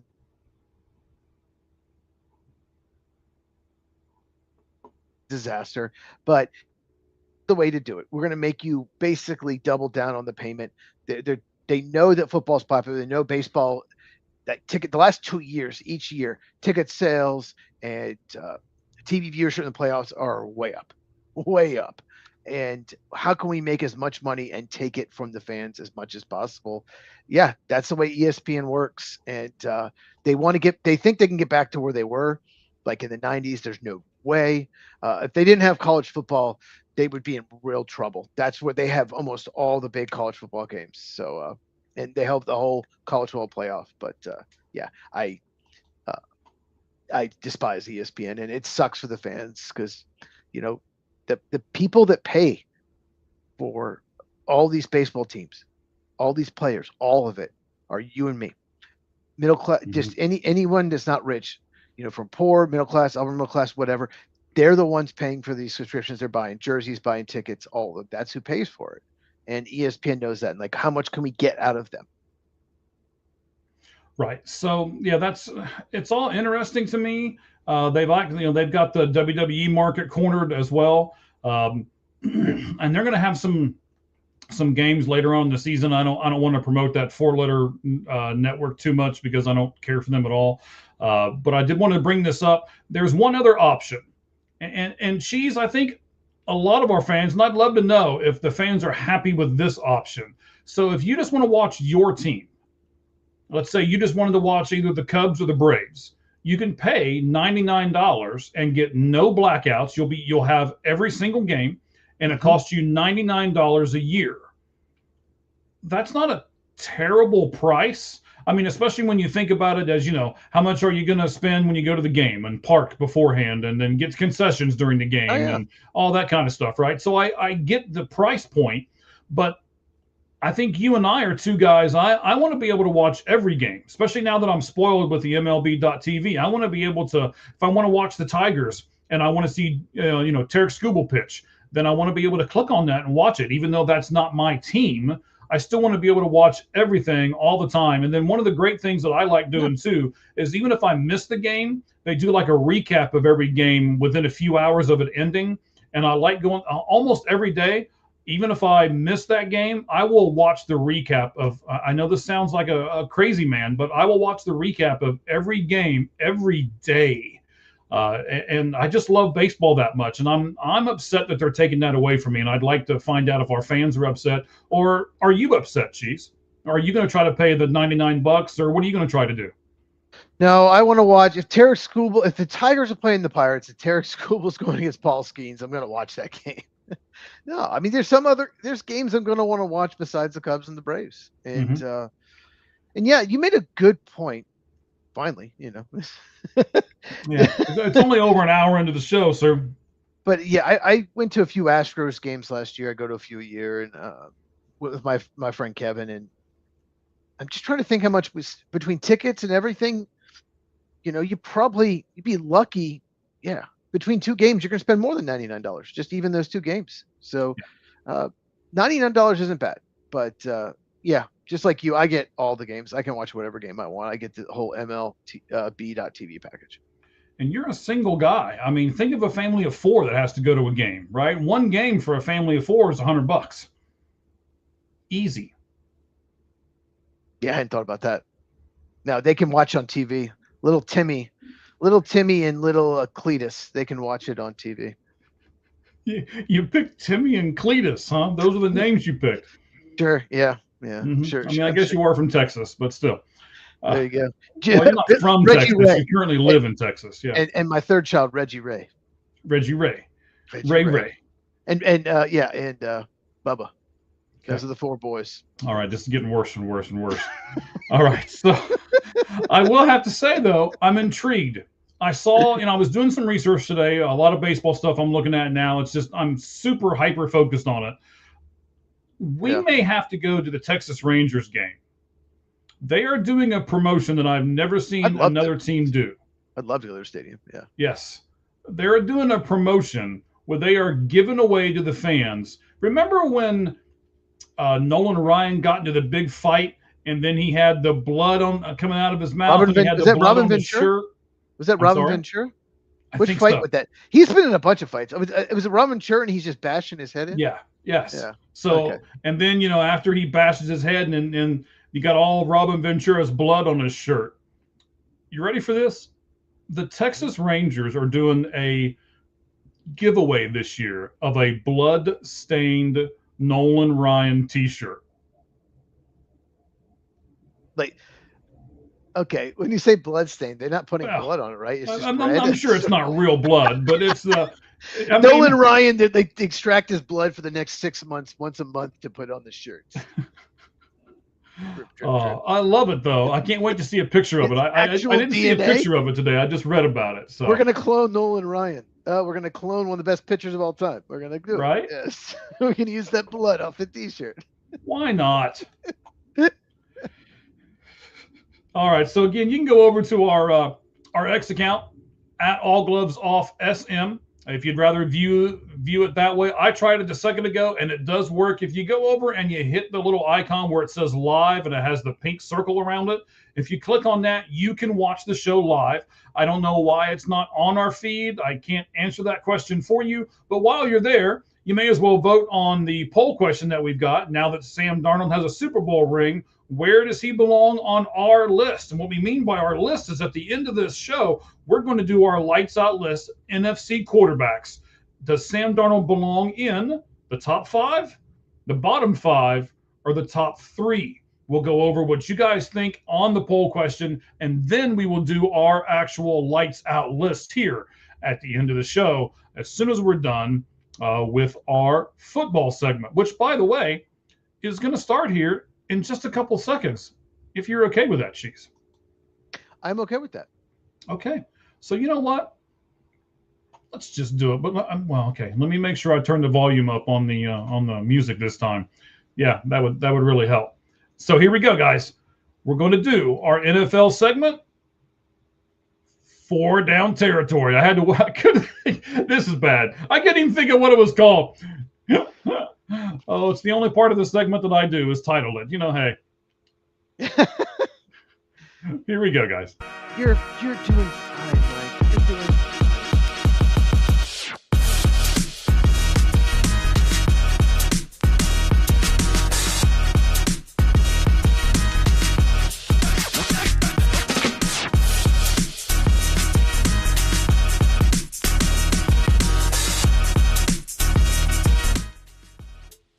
I just don't like being able to not give our fans exactly what they came to see. So it's bothering me. But yes, Cheez, give us a preview. What are we going to talk about tonight? Lights Out Sports Podcast, 4 down territory, your NFL segment.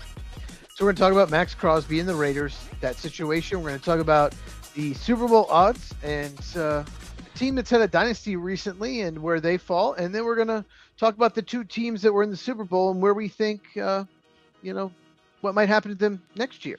Will they fall off? Will they contend again? So, all right, man. Lights out list. Lights out list at the end, of course. Man, this is going to be a great football segment. So, like I said, I'm gonna try to calm myself down and then concentrate on football here for a minute, buddy. So, where are we going to start, Cheez? I want to start with Max Crosby. He reportedly told the Raiders he'll never play for them again. He just signed an extension less than a year ago. It was March of last year. And as if you did not know, Myles Garrett of the Browns, he said the same thing last offseason. And then the Browns threw over 40 million a year at him. And he's like, oh, okay, I'll play for you. I decided to recant my statement. Yeah, they made him the highest paid edge rusher at the time. Now it's Micah Parsons. But yeah, so that worked. And I didn't have this in notes, but allegedly, the new coach, Cliff Kingsbury of the Raiders, had coffee with Crosby this morning. So may mean nothing, but could just be he grabbed a cup of coffee, went up and sat and talked to him for a minute. Who knows? So we'll see what happens. But there's complications if he is traded. And Ian Rappaport was the first to report this. He had knee surgery for a torn meniscus, and it's almost unheard of for someone to be traded until they're healthy. Someone has because you never know if there's going to be complications. Right. Like the best example, David Bakhtiari tore his ACL on New Year's Eve. I think it was 2021 or 2022. He played like one game the rest of his career. It's a straight ACL tear. It never recovered. His knee just never did.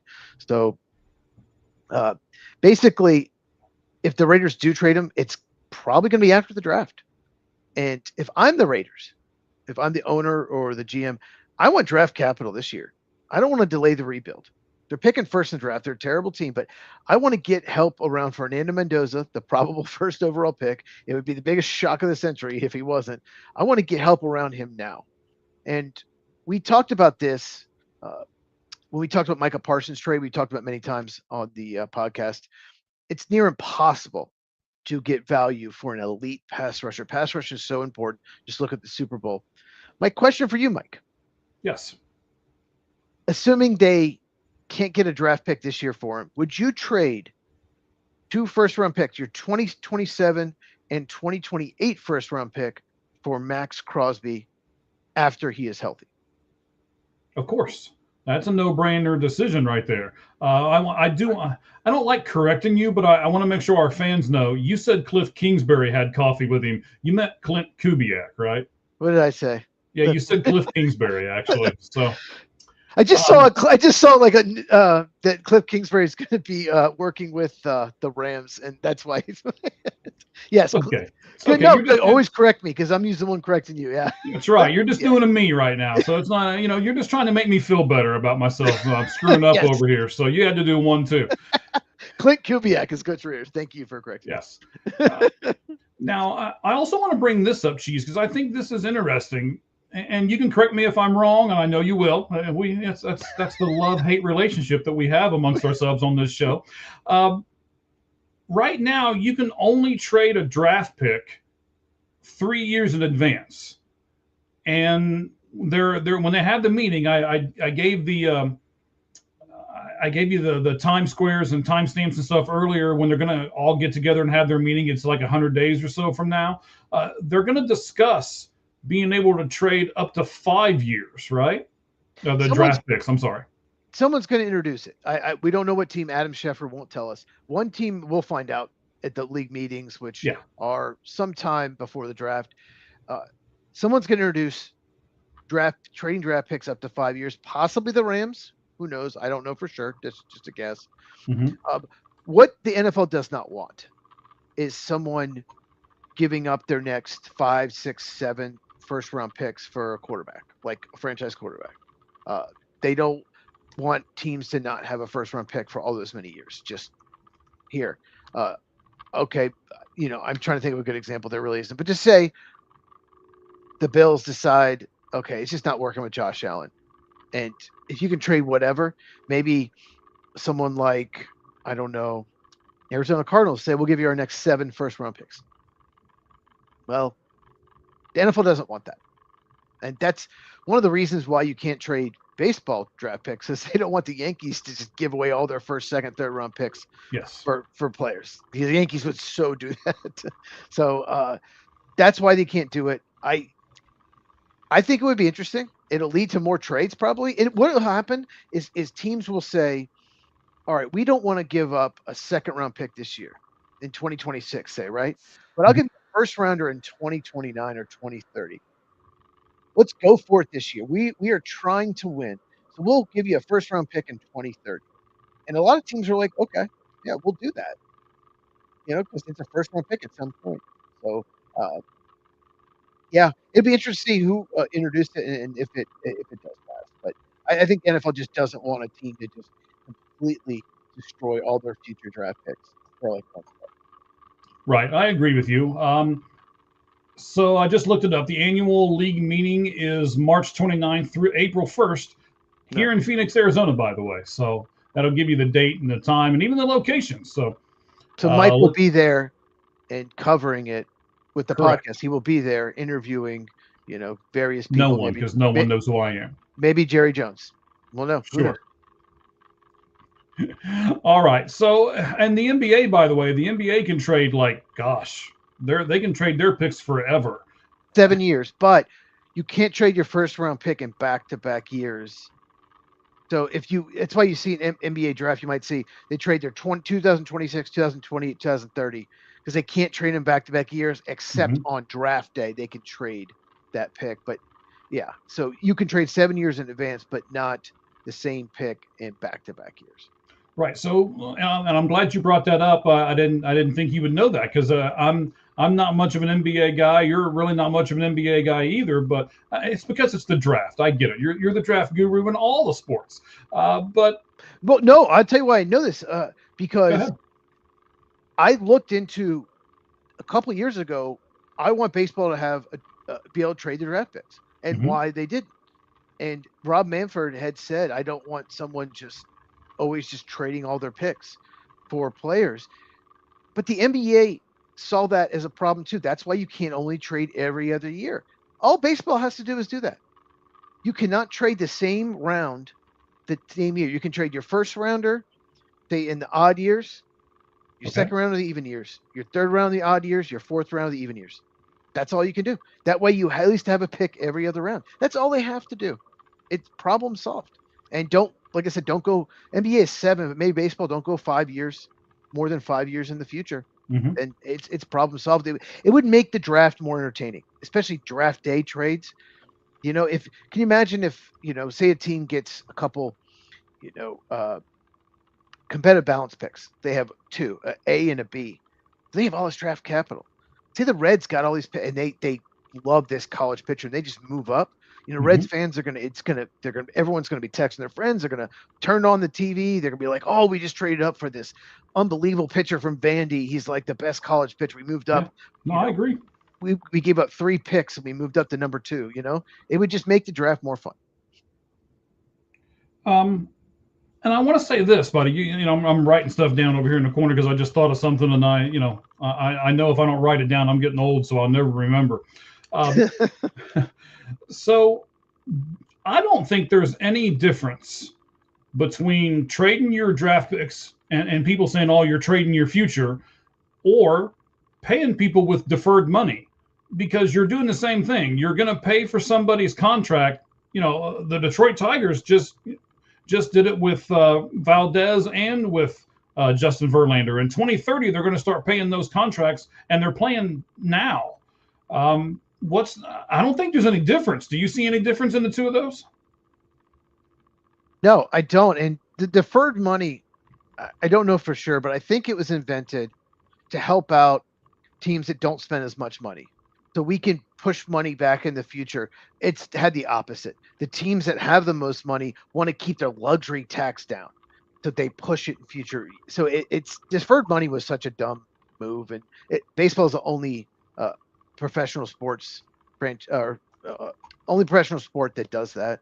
So it's actually backfired, and it's incredible how much of Ohtani's contract that the Dodgers have deferred. It's absolutely awful just to keep their luxury tax down, but it'll hurt them in the future.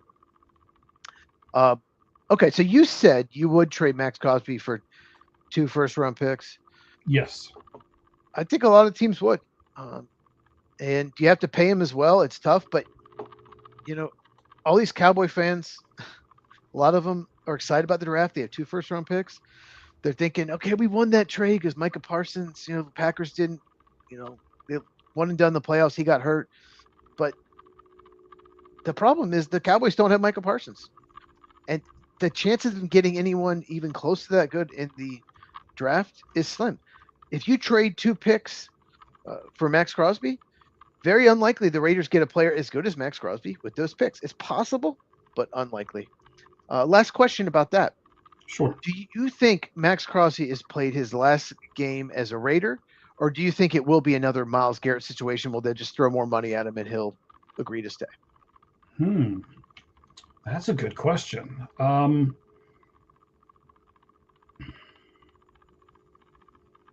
Money seems to change pretty much everything. But I mean, what he's already making like $40 million a year, right? I mean, it's what he's making already is just crazy.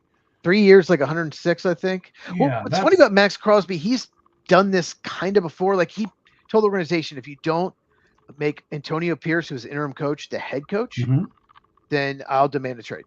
Like he's done it before. Like this, come on, dude. And they did, and he was a disaster. And they ended up firing him and then hiring Pete Carroll, which was even worse disaster. But I think he's. I don't think they're going to trade him. I don't think they want to trade him. I don't think Clint Kubiak, not Cliff Kingsbury. I don't think Tom Brady wants to trade him. I don't think Mark Davis wants to trade him. I think John Spytek, the GM, wants to trade him. And knowing the same thing, they're not going to get enough value back. So he's their best defensive player. So I think they'll come to an agreement. I think he stays. And the main reason is if the Raiders are going to want draft capital this year, and they're probably not going to get it because of the injury. So I think he stays. Any more thoughts on Max Crosby before we move on? I'm just with you. It's going to be hard to get the value they need out of him, especially with the contract that he's got and the injury history.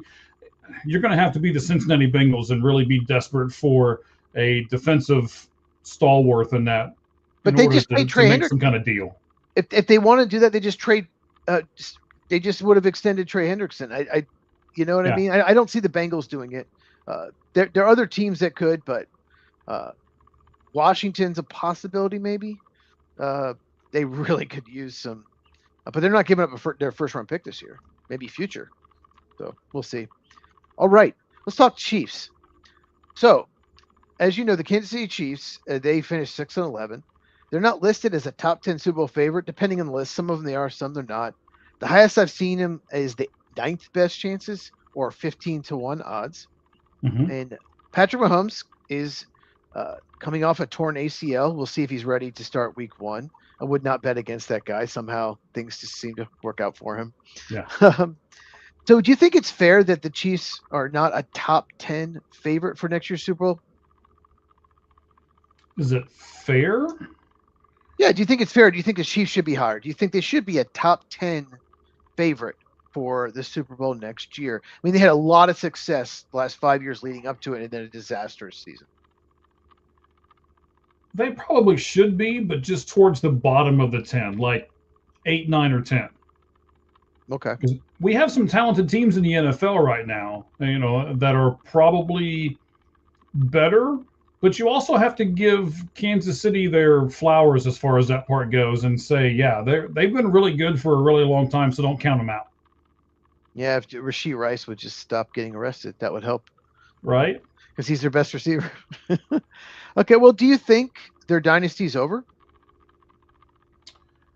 I know we talked about this off air, and wow, this is a great question. It really, really is. So I started looking at stuff. You've still got Andy Reid. Probably one of the better. He's a top 5 coach in the NFL. Sure. You've still got Patrick Mahomes. As much as I don't care for him as a person, I have to respect the fact that he's a really good football player. But I'm not sure what else you got. And they're old. So at certain positions they are. They have some pieces, but yeah. Chris Jones, Travis Kelce, they're not getting any younger. Right. And I think they're trying to hang on a little too long. So I'm not going to say the window is completely closed.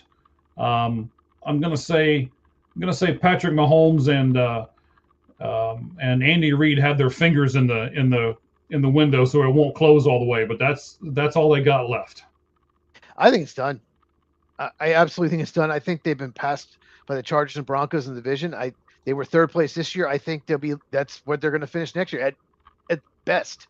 I think the Chargers and Broncos will be better next year than the Chiefs. So at best, unless if the Raiders, just take a big leap, they could be in trouble. I think it's over. And yes, you still have Mahomes. They need to do one of those, not a rebuild, but like a retool. It take 2 years. Maybe get rid of some veterans, trade some of them, trade down, get more draft picks, and just do a little retool because Mahomes has a lot of years left. Okay, some more odds.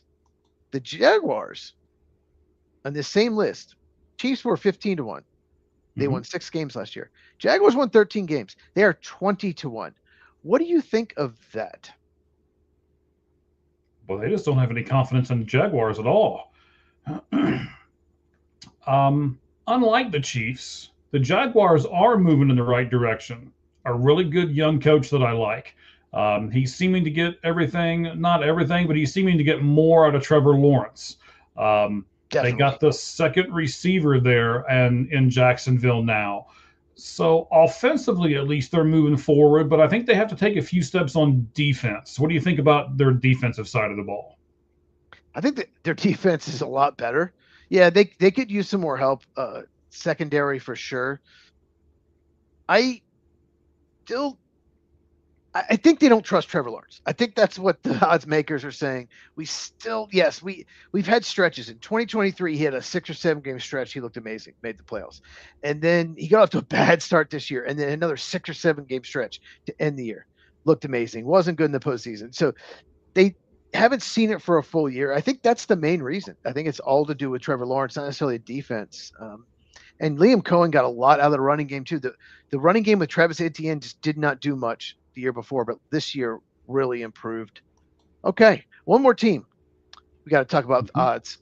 The Chicago Bears, who were the number 2 seed in the NFC, are 25-1, which is the third best odds in the NFC North. Barely ahead of the Vikings for last as far as odds. They won the division. Do you agree with the odds makers' prediction of basically the 25-1 for the Chicago Bears? Okay, so let me get Louis here real quick. So Louis, we love you. I know you're a big fan of the show. You're here with us a lot. So we did a Super Bowl instant reaction where we talked a lot about that. You can go to our YouTube channel, All Gloves Off Sports Media, and see that. We're not going to do a whole lot on the Super Bowl here. We did do a 5 Flamin' 5 and 5 in the very beginning that did a lot of Super Bowl questions that you answered kind of in a rapid fire style. And then we talked about why I would boycott next year's Super Bowl. So go back to the beginning of this show, rewatch everything, and you'll get all of that. I'd love to get your comments on everything that we did at the beginning, Louis. Thank you very much for your question, though. Cheez, your question. I'd really love to bury the Chicago Bears right now, but they did come back in a few games. They showed some heart, but I think that they're saying the same thing about Trevor Lawrence here with Caleb Williams, and I have to agree. I don't believe in Caleb Williams yet, and I think that's the reason why the odds are where they are for the Chicago Bears in the Super Bowl next season. They do not think they're going to be nearly as good as the Packers or Lions, who have much better odds. So that tells you a lot. I've been talking about this. I thought the Bears overachieved. They got an easy schedule. Don't think they're that great. So, I think it's BetMGM is the odds I saw. They agree with me. And Louis, the first 3 quarters were very boring. The fourth quarter got really fun. All of a sudden, they were scoring like crazy. Yes, it was very boring. Unfortunately, Seattle's like, okay, we're just going to kick field goals because we know they can't move the ball, except for that one drive where he hit 2 deep balls to Matt Collins. It's like we're not gonna, they can't move the ball, so we're going to take the points, which is what they should have done. If you have a defense that amazing, they played a smart game. It was just boring. Yes, it was just boring. You have a great punter, you have a great kicker, and they knew that. They knew it. Specialists, not football players. So, it was a little disappointing, but there were 30 points scored, almost 37 in the fourth quarter. So it did get kind of fun there at the end. Too bad it never got close, even though it was fun. But, I I still enjoyed it. Just I still go back to that Chiefs Eagles game from like 3 or 4 years ago, 38-35. That game was just back and forth. That game was so much fun. This Antonio Holmes Pittsburgh, beating Arizona, and that was great. Thanks for that. All right, Mike, get ready to. So I want to. Well, okay. So we're talking about points, and we're talking about odds, and we're talking about this stuff. I got a tweet from a person who I respect a lot. Asked me a point blank question, so I'll just point blank ask it to you. Okay. At the very end, when Walker could have run that touchdown in, and they called the holding penalty on it. You talk about it in your channel when you did the Super Bowl preview. As actually I can't say preview. It was the post Super Bowl video that you did. Yes, the recap. Thank you. Yeah. Do you think they did that on purpose so they can keep the money line down? If he gets that touchdown, it goes over. Yes, because 42 points. Mm-hmm. It would have been 49. The over-under was 45.5. Yes. A lot of people online think so. I'll say this. That was a hold. But there was holding on almost every play in that game. They let it go. They let the offensive linemen, because there was so much pass rush, they let them hold as long as it wasn't like a tackle. Like you're just grabbing and pulling them down. They let you hold almost the entire game. That play, I saw a few of those they let go earlier in the game. So conspiracy theorist to me thinks, they don't want any more scoring. Great run by Kenneth Walker. Do I think so? More and more, I would have said no years ago, but more and more I'm starting to trend the other way because it didn't matter at all. Well, it did to Vegas. But it did to Vegas. And I bet, when you have an over-under, if it's like 51, 52, you're going to get more unders. But when it's 45, even anything under 47, you're going to get way more overs. And I thought it would go over as well because the weather was so good. So, I'm sure Vegas made money on that. But, it's something to ponder. I had to bring it up because it was all over X. Yes. All right. So we've done our first two things on the NFL 4-down territory. What's number 3, Cheez? So typically the Super Bowl winner has more success than the Super Bowl loser the next season. For example, the Eagles won the division, made the playoffs. They won the Super Bowl. The loser, the Chiefs, went from 15 wins to 6, like we mentioned earlier. They only won 6 games. My question for you, could you see this happening to the Patriots? Maybe not winning 6 games, but maybe just taking a step back? Well, here's the problem, because I'm going to say no, and I'm going to tell you why I'm going to say no. I don't know if they'll have the same success next year, but I'm still going to give them double-digit wins, and here's why: the division that they play in. You said earlier, the division that the Chiefs play in looks like all those other teams are getting better, and the division that the Patriots play in still has the Dolphins and the Jets. So that might be 4-0 right there. Correct. They're gonna do a crapshoot with the Bills, and even if they win one and lose one with the Bills, and they beat the other teams like they're supposed to, that's 5 wins right there in itself. So, do I think the Patriots are going to have the same success next year as they did this year with the easy schedule? Because I do believe that's what gave them their record, and not all of it, but it did have an effect on it. So now they're going to have a first place schedule. And if you don't think that matters, look up the Detroit Lions. Last year, 2 years ago, they did really well. This year, they had a first place schedule, didn't even make the playoffs. And if you look at that first place schedule that they had to play, every team they played on the road made the playoffs. That except for schedule was brutal. Except for every non-division, except for the Bears. It was the only of their 9 road games. The only team that did make the playoffs the year before is the Bears, and the Bears won the division this year. I mean, it was absolutely brutal. Yeah, it's a huge deal. And by the way, Detroit is going to play a last place schedule this year. They tied Minnesota at 9-8, but the tiebreaker. So Detroit will get a much easier schedule this year. Yeah, the Bears were playing the Raiders, when the Packers were playing the Broncos, when the Vikings were playing the Chargers, when the Lions were playing the Chiefs. And guess what? The Bears beat the Raiders, and the rest of the division lost those games on the road to the Chargers, Broncos, Chiefs. It's a huge advantage to play a last place schedule. And New England had the easiest road to the Super Bowl I've ever seen. Would you agree? As far as regular season schedule and playoff, they had a backup quarterback in the AFC title game. They played a Charger team that had no offensive line. Like all 5 starters were probably the worst in the NFL at their position. I mean, it was just a joke. And DJ Stroud had the worst game of his life against Texas. I mean, their road was easy. They shouldn't apologize for it, but it was a really easy road. You know, you live in Texas. I'm sure you've heard the rumblings. There's talks of trading CJ Stroud because of how his season went this year. No, it's they blame Bobby Slowick. It was so dumb letting him out of the building. He's now the offensive coordinator of the Dolphins. So dumb to get rid of him the second year when the offensive line collapsed.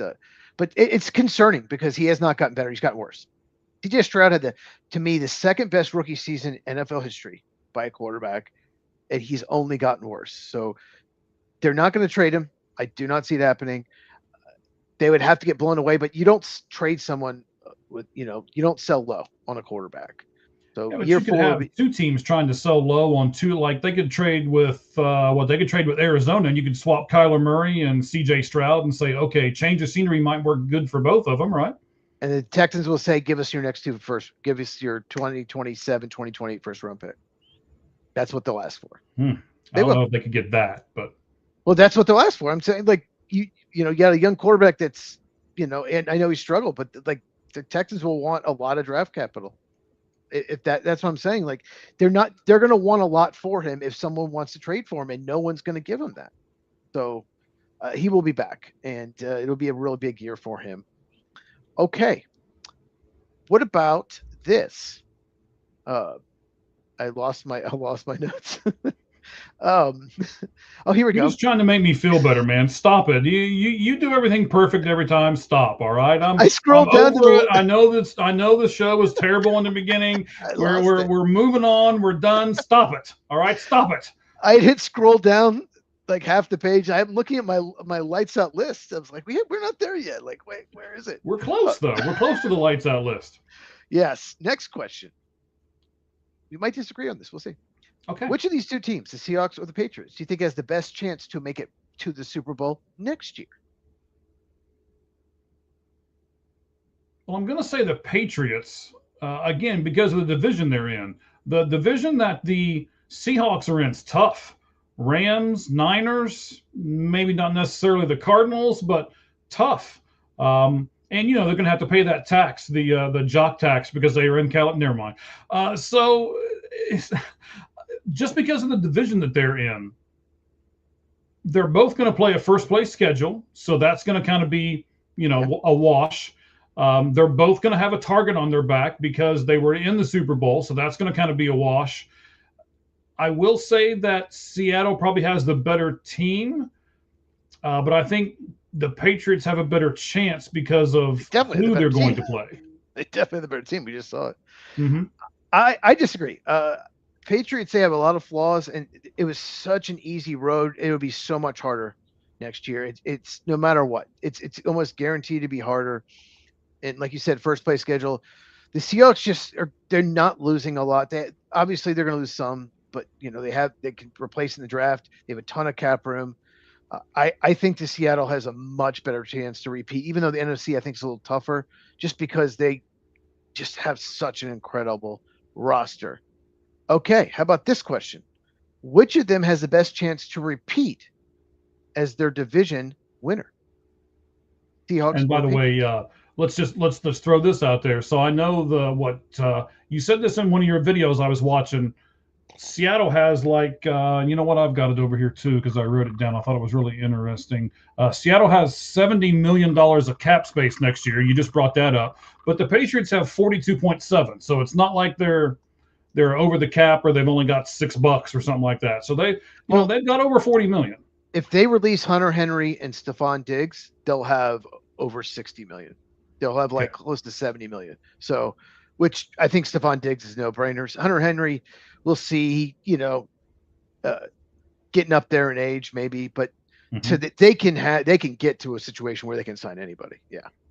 All right. I'm sorry, sir. My wife is right for a change. I couldn't do 2 things at once. I was researching the cap, and then you asked me a question. Can you re-ask me the question because I didn't hear it, sir? Sure. So of all these teams, you say the Patriots have the best chance to get back to Super Bowl. I think the Okay. Seahawks have the best chance. But what All about right. winning the division? Do you think the Patriots have the best chance to win the AFC East, or do you think the Seahawks have a better chance to win the NFC West? Ooh. Um, this depends on Kenneth Walker. If the Seahawks can Okay. re-sign Kenneth Walker, I'll give them the better chance of winning the division. If they don't, I'll give the Patriots a better chance of winning their division. I think they will. They have the cap room. How can you not? After that performance, he looked amazing. Yeah, He just they should, but yes, they there's should. plenty of teams that we said you should do this, and then they don't. So There are 4 or 5 teams with cap room that would sign him in a heartbeat. yes, Uh, I actually think the Patriots have a better chance to win the division because I think the Rams are going to be so good. The Seahawks are playing a first place schedule. The 49ers are going to be good. You know, they just won 12 games. The hmm Cardinals should be a lot better because it's impossible not to be. Uh, yeah, wait till you see we'll my video see. tomorrow. Wait till you see my video tomorrow when I talk. Oh I wait, talk what video do you have coming out tomorrow? real quick. I just think the Patriots. All they have to do is beat the Bills. They're going to be better than Dolphins, like you said, better than the Jets. So all they have to do is be hmm better than the Bills. So I think the Patriots don't have as good a chance to make it back, but I think they have a better chance to win the division.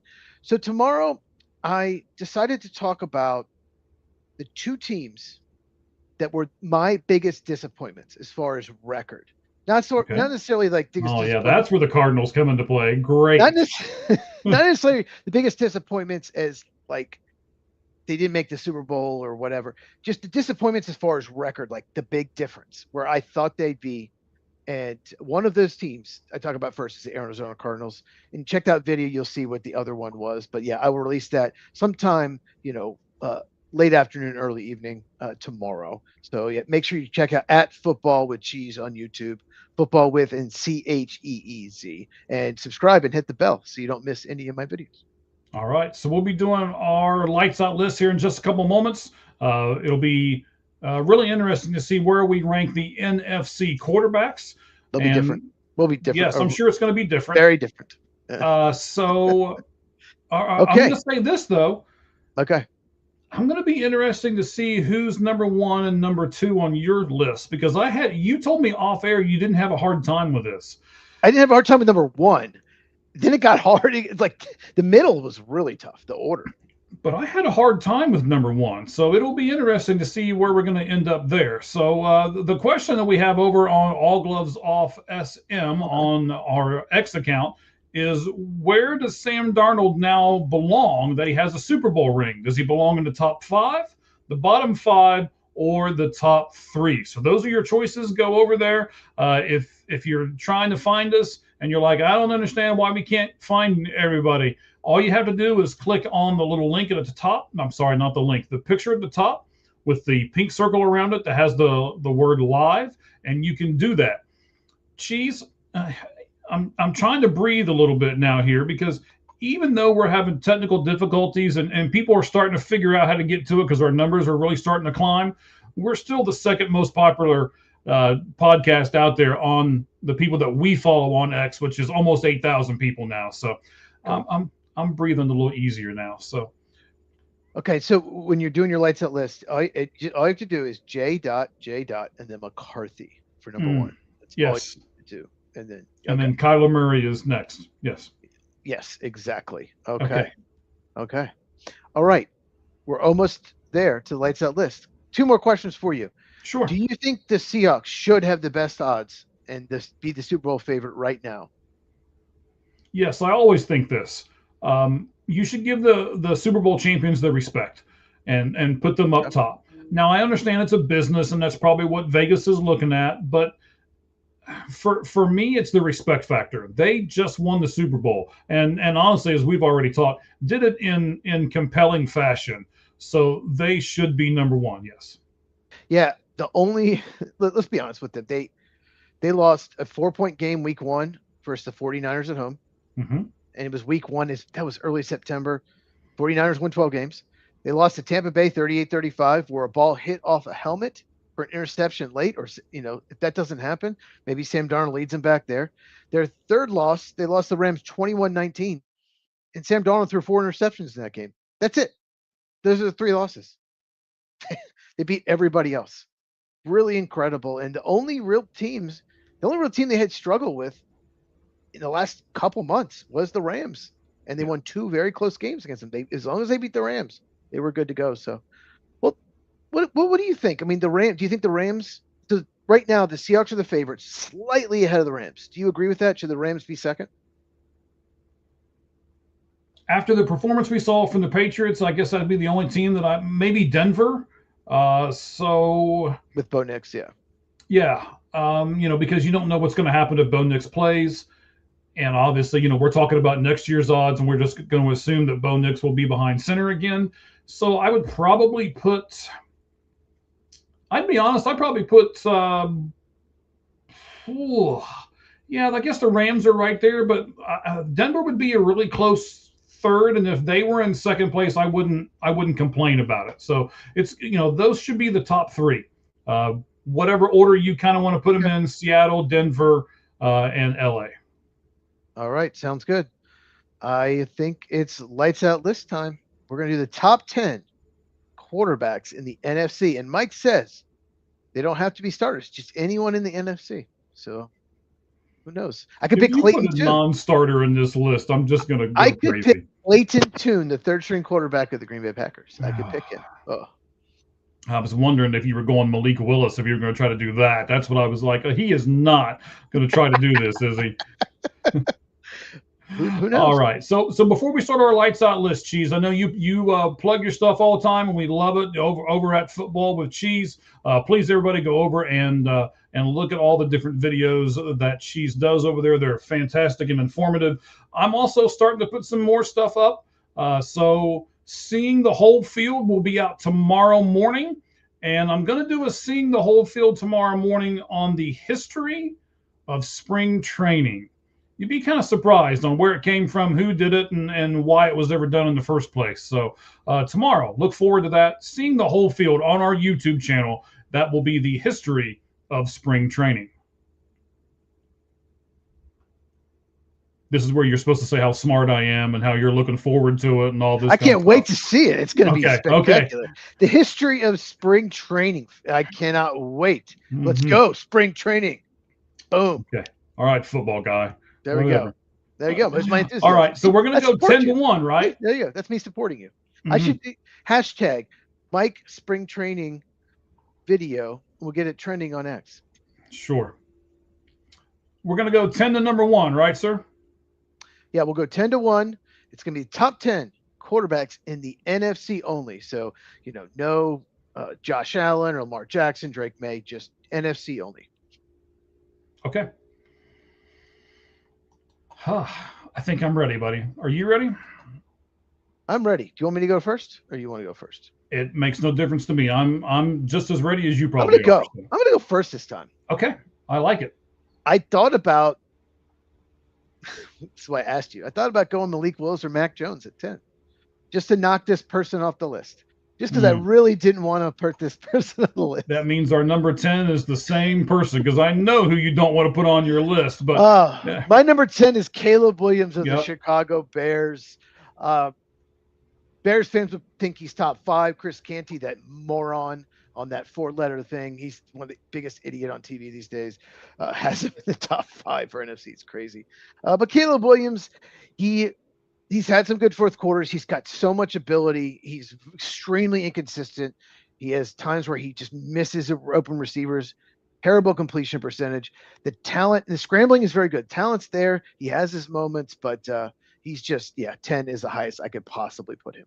Yeah, I'm in the same boat. For me, number 10, Caleb Williams.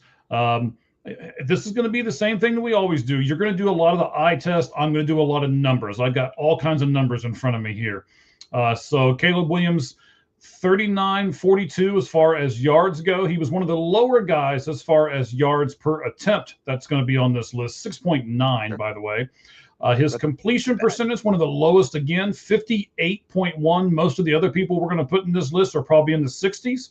And the other thing that really stood out to me was the number of yards he took this season when being sacked. 165. Caleb Williams is still in that boat where I think he's still in that cocky boat is what I'm going to put him in. It's where he thinks, you know what, I can run around, I can scramble, I can make something out of nothing. And then most of the time that is incorrect. So Caleb, I think there's some room for improvement there. And I think he can improve.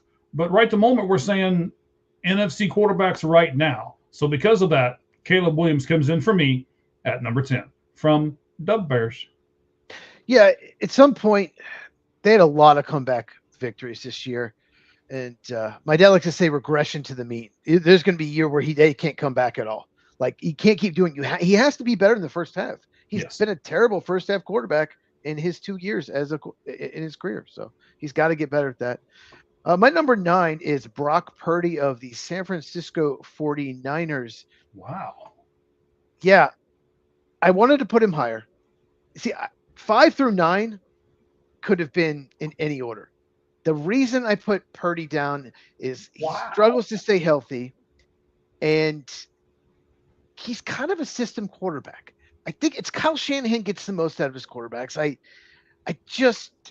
That's why he could have been 5th. Originally, I actually had him 5th. I wrote down 5 through 9 and then jumbled the order, and I just moved him down because I think the other guys are just a little more versatile. They don't have Kyle Shanahan and stay. Well, one of these guys isn't as healthy that's ahead of him, but for the most part, stay healthier. So number 9, Brock Purdy. I bet you got. See, I do eye test. I bet you got stats that show Purdy's like way higher. I bet you do. We'll get to him later. Okay. Okay. All right. But I will agree with you. He's a system quarterback. And I think because of that, you're going to see some of the numbers that I'm going to point out. But yes, we'll talk about it. So my number 9, and the reason why he's at number 9, I gave him a little bit of a bump because of his performance last year. And I know he's been injured a lot this year. So I tried to take that into consideration with my number 9 pick. I'm not going to give you a bunch of stats because they're not great. But Jaden Daniels of the Washington Commanders, I have faith in him. I think he will come back. But it was just pretty much a lost year for him. So I gave him a little bit of a pass and put him ahead of Caleb Williams. More on him soon. I actually had him higher than this. So, yeah, like I said, 5 through 9, they're pretty close with me. My number 8 is Baker Mayfield of the Tampa Bay Buccaneers. I would have had him probably 4 or 5 before the season. Really disappointing how he played. When he got Mike Evans and he had Chris Godwin and Mecca Ibuka all back, you thought he'd just take off. I really thought he'd throw 40 touchdowns. I thought he'd be a sleeper MVP candidate. And it just didn't happen. He was inconsistent. He wasn't as accurate. He's still very good. He still had some really good games, especially early in the season, but just wasn't as strong this year as he had been the year before. So number 8, Baker Mayfield. Okay. Yeah, I mean, I don't have a problem with putting him there as far as that part goes. But I've got him a little higher. We'll talk about him here in a few moments. I figured you might. Yeah. I couldn't do it. And I love him. I know you do. I really like him, and I think he brings a little bit more to the team than what he does on the stat sheet. But we'll talk about that in a second. My number 8 guy, Jared Goff, 45-64 in passing yards, really high yards per attempt at 7.9. His completion percentage is at 68, kind of in the middle of the pack. 34 touchdowns, 8 interceptions. He has the most. Well, no, I take the yes of any quarterback in the NFC. He took the most yards per sack. He took 259 sack yards in the season. He's just immobile. Yeah, that's all there is to it. He did 66 passes of 20 plus yards and 8 of 40. He took 38 sacks and 259 yards. And that brought him down for me. So Jared Goff is my number 8 quarterback in the NFC. This is the worst offensive line he's had since he's become the Detroit quarterback. The interior, the 2 guards in the center are much better at run blocking than pass blocking. That's why he took a lot of sacks. Like sacks is a stat that can be the quarterback's fault. It can be the offensive line. It can be both. A lot of them are on the offensive line this year. Watch a lot of the Lions, but I get it. More on him later. I have him probably pretty. I'm pretty aggressive with him. I thought he had a tremendous year, and I will talk about that in my video tomorrow. Okay, another spoiler. Okay, my number 7 is Jaden Daniels of the Washington. I have listed Redskins here, so I guess that's their name. Yes. God, I wanted to put him higher, but I couldn't. Just because he had the best rookie season. He was let's put it this way. Best rookie season ever for a quarterback. And he was one of the best quarterbacks in the NFL last year, probably 5th or 6th best in the entire league overall, not just the NFC. And he was never healthy this year. When he did play, it wasn't great, but I got to give him the benefit of the doubt.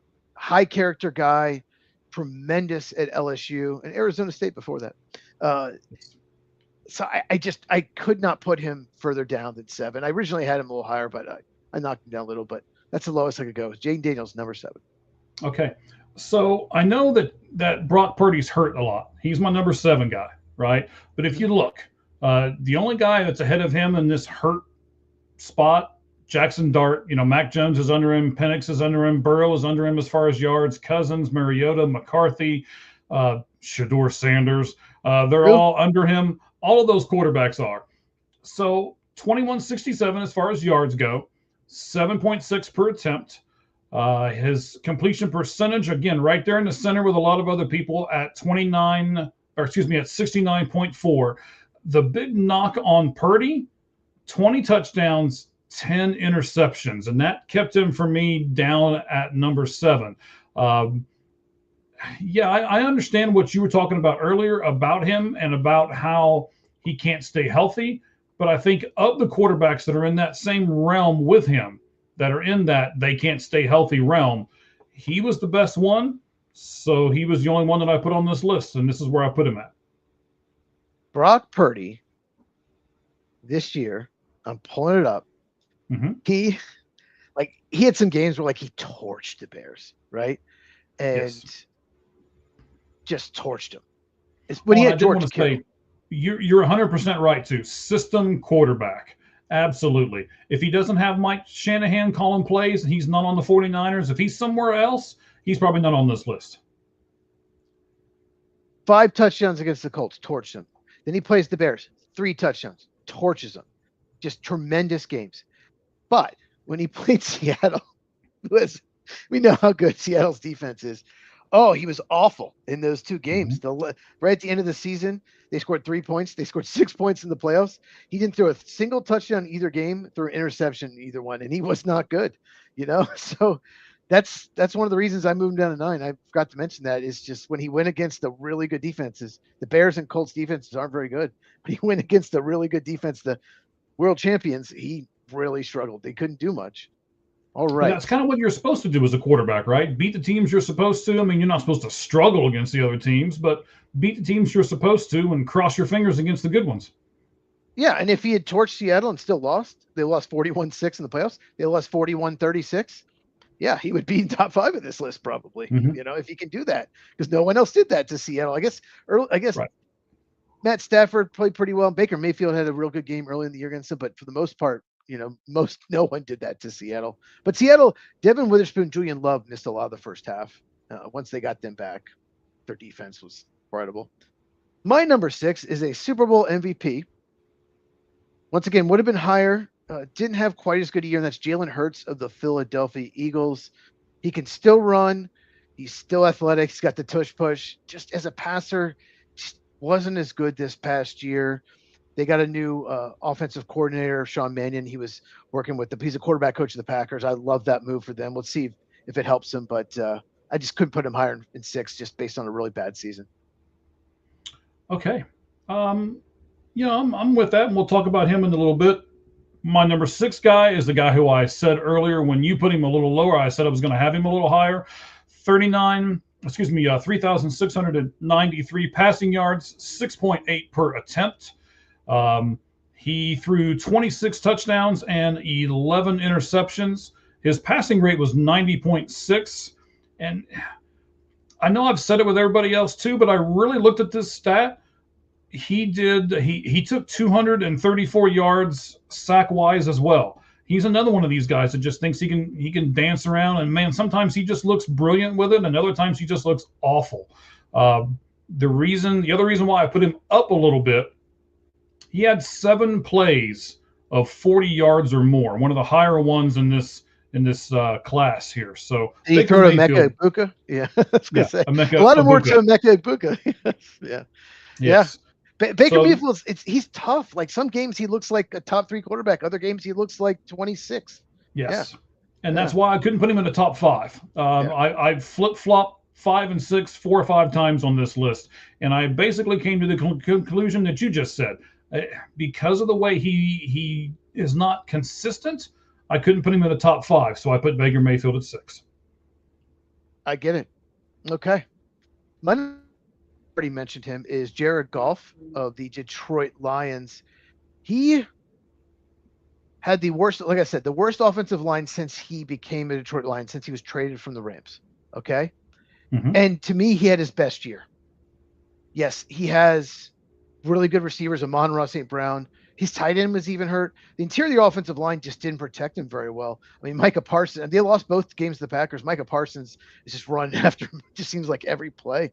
But he still played tremendous. Jamison Williams, Amon-Ra, he got them the ball. Really, Jahmyr Gibbs, he just 30. Let's see. I got here 34 touchdowns, 8 interceptions. And every year, the problem with Jared Goff was he was very good for the most part. 2 to 4 games, he was just awful. Like in the playoffs against Washington in 2024 season, he was terrible. He got upset. Washington made the NFC title game. He didn't really have a terrible game this year. He was much more consistent. So I had to put him top 5. Jared Goff. Yeah, number 5. All right. I kind of felt the same way about my number 5 guy here. Not as good a season as last year, even though he was respectable. 3,224 yards, 7.1 per carry. He had a few things that were like bumps in the road, though. His completion percentage was way down, 64.8. He did throw 25 touchdowns, but only 6 interceptions, one of the fewest interceptions thrown of any quarterback on this list. And he surprised me in 2 spots. I've talked about them almost relentlessly so far in this whole thing, but he took 181 yards, sacks, and he made 9 plays of 40 yards or more. I would have never said that Hurts would have done that, but he did. So he found a way to do it. I put Jalen Hurts. I couldn't take him out of the top 5, but he's not as good as he was last year. So I dropped him down to number 5. I wouldn't be surprised if he had 9 plays over 40 yards in the NFC title game, the Super Bowl of last year, because it seemed like he just torched Washington. He torched Kansas City. He was so good in those 2 games. All right. So my number 4 is a recent Super Bowl champion. Yeah, I'm sure you know who he is. Sam Darnold of the Seattle Seahawks. Yeah, what can we say about Sam Darnold? God, top 3 bust, bounced around the league. Then he was a bridge quarterback in Minnesota. I wonder what would have happened if J.J. McCarthy never tore his meniscus. We never would know, but he was tremendous for the Vikings, but didn't play well at the end of the year.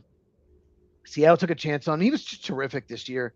And yeah, in the Super Bowl, okay, he didn't look great, but he had pressure constantly. He was definitely the better quarterback, and he didn't turn the ball over. But great season for Sam Darnold, and he was so good in the NFC title game against the Rams. He really had to be perfect because the Rams showed up, and he was. So, yeah, number 4, Sam Darnold. All right, well, my number 4 guy really had to be perfect, and he wasn't. And that's why he's not in the top 3. He didn't make the playoffs.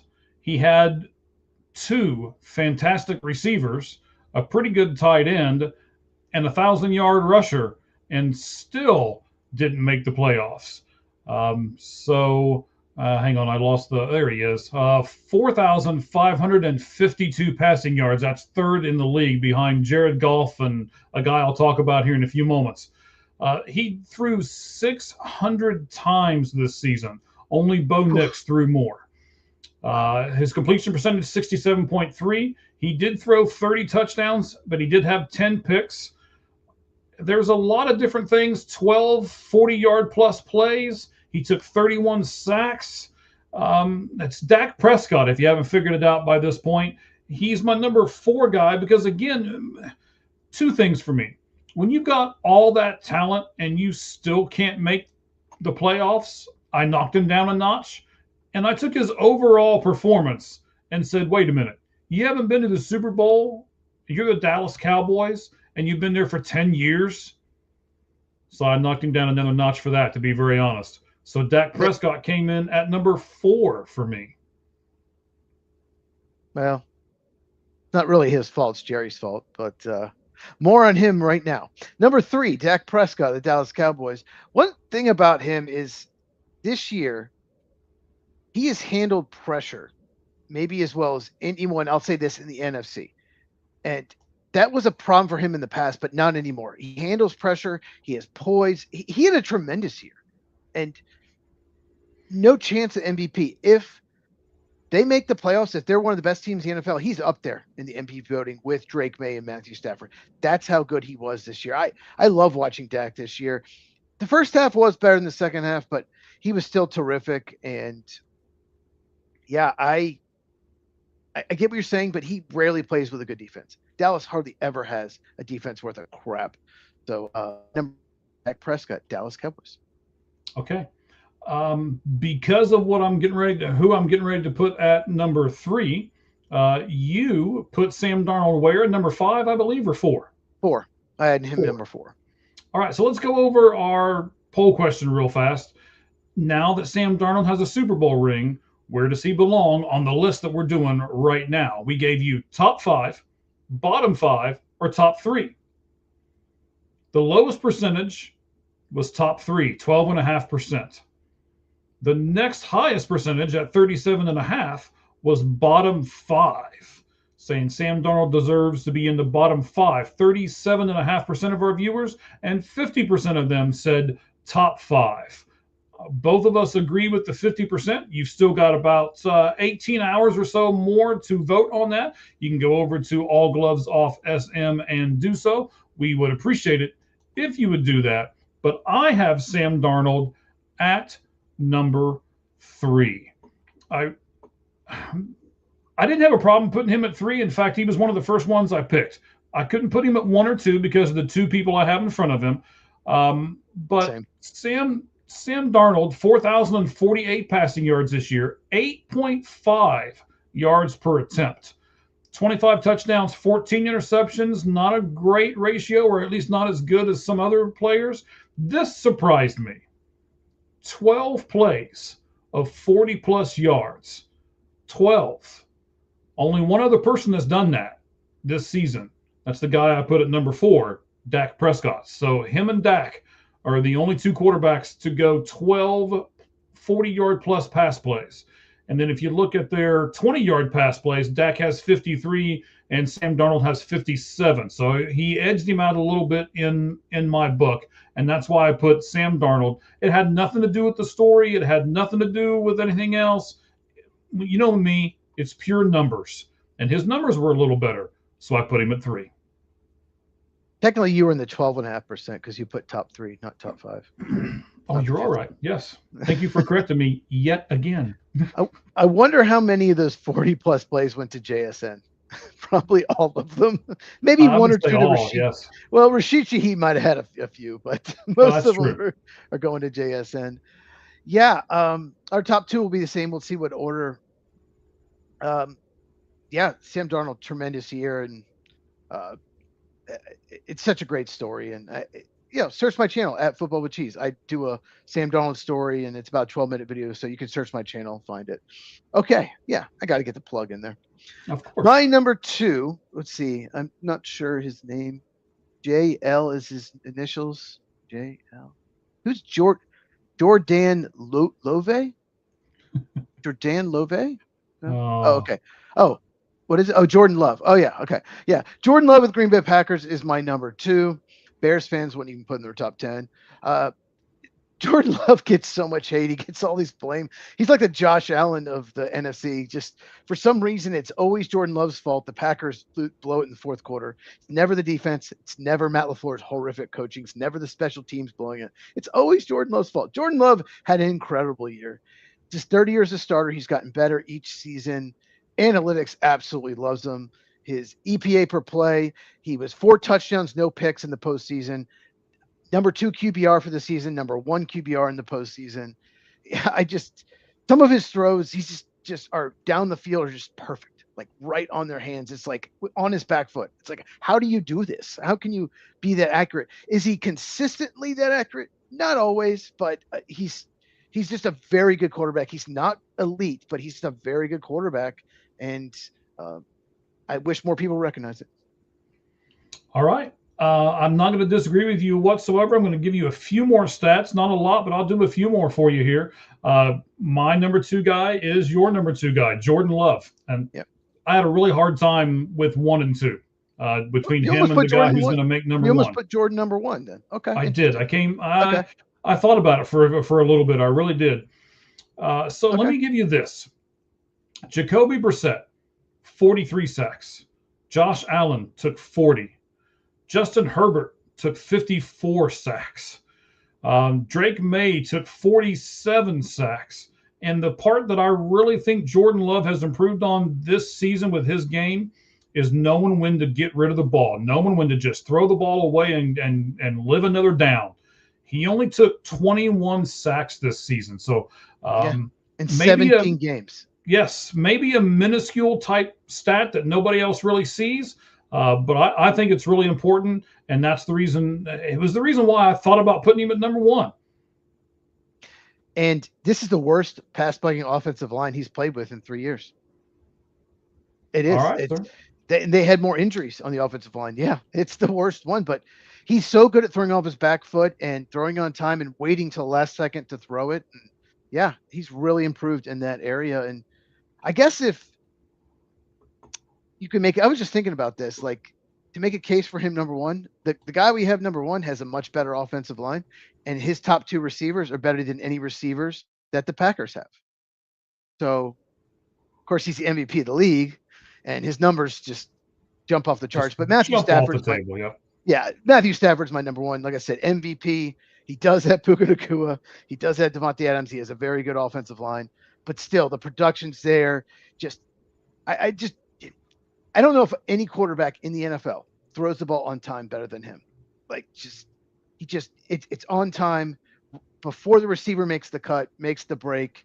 And Stafford just looks so comfortable in this offense this year. I've never seen him look just comfortable game in and game out. And MVP, so close to the Super Bowl. They very likely would have beaten the Patriots. So yeah, number 1 NFC quarterback to me. Oh, I need to count down is Matt Stafford. My number 10, Caleb Williams, Bears. Number 9, Brock Purdy, 49ers. Number 8, Baker Mayfield, Buccaneers. 7, Jaden Daniels, Redskins. Yes. Number 6, Jalen Hurts, Eagles. 5, Jared Goff, Lions. 4, Sam Darnold, Seahawks. 3, Dak Prescott, Cowboys. 2, Jordan Love, Packers. And number 1, like I just said, Matthew Stafford, Rams. All right. So I don't think either one of us had a quarterback in there that the other one didn't have. We just had them in different orders. So for me, it was Williams, Daniels, Goff, Purdy, Mayfield, Hurts, Prescott, Darnold, Love, and Matthew Stafford. Matthew Stafford reminds me. Let me give you the good things, and then I'll end with the bad. Okay. Now there is some bad here. 20 plus plays. 20 plus yard plays, he had 72, the most of anyone in the league. 40-yard plays, 8. He threw the 72 plays of more than 20 yards. His longest one was 88 yards. He had the longest play from scrimmage of any quarterback this season. He only took 23 sacks. We talked earlier, Jordan Love took 21. He only took 23, and he is maybe the least mobile guy in the world, and he still only took 23 sacks. Throws the ball on time. Yep. Yes. Dak Prescott and Bo Nix, 612 attempts for Nix, 600 for Dak Prescott. Matthew Stafford's right there, 597. So Matthew Stafford is like the Allen Iverson of football. If you keep throwing talking about practice. Talk about practice. If you keep throwing it, people are going to catch it. Of all the quarterbacks on these lists, because we all had the same 10 people, Matthew Stafford had the lowest completion percentage of any of them. Yes, but I thought about not putting him at number 1 for a little bit. He throws the ball away a lot, though, because he don't like to take sacks. Mm-hmm. And he does throw it down the field more than some guys. He doesn't dink and dunk it. Devontae Adams, Puka Nacua, like I said, the medium range. You said all these 20-yard plays. He loves that 10 to 20-yard window. And, so I get the completion 20 percentage. plus yard window. Yeah. It could be higher, but it's a down the field, maybe not like a deep play, but it's more of a down the field offense. But he just had a tremendous year, and I'm a little surprised the MVP race was that close. Maybe because the Patriots improved so much, but I would have voted for Stafford for MVP. I mean, there are only, I'm looking, I thought I saw a third one. Maybe not. There's only, okay. So Goff had 66 plays of 20 plus yards. Drake May actually had 67 plays of 20 plus yards, and then Matthew Stafford 72, and everybody else is in the 40s and 50s. Yeah. So it's a huge drop off from those three guys. But the number that absolutely stands out, and you just honestly can't ignore, and the reason why I was like, okay, he's got to be number 1. 46 touchdowns, 8 interceptions. Yeah, that's peak Aaron Rodgers prime numbers. Mm-hmm. That's incredible. Like I said, he does have Puka Nacua and Devontae Adams. He has 2 number 1s. That does help, but still, doesn't matter who you have. That's incredible. Right. All right, buddy. So there's our top 10. There's our lights out list. Next week, we're going to do the AFC quarterbacks. So for those of you who are still with us and you want to chime in and say, hey, this guy needs to be there, this guy needs to be there, you can go over to All Gloves Off SM on our X account, and you can certainly do that. We will listen. I don't know if we'll react or not, but we'll listen. And then I'll react. Yeah. I'll react. And I just got to hold on. I'm working on my list. Jake, Browning, Joe, Black. Sorry, go ahead. I'm looking at my list. No, you're no. Okay. Yeah.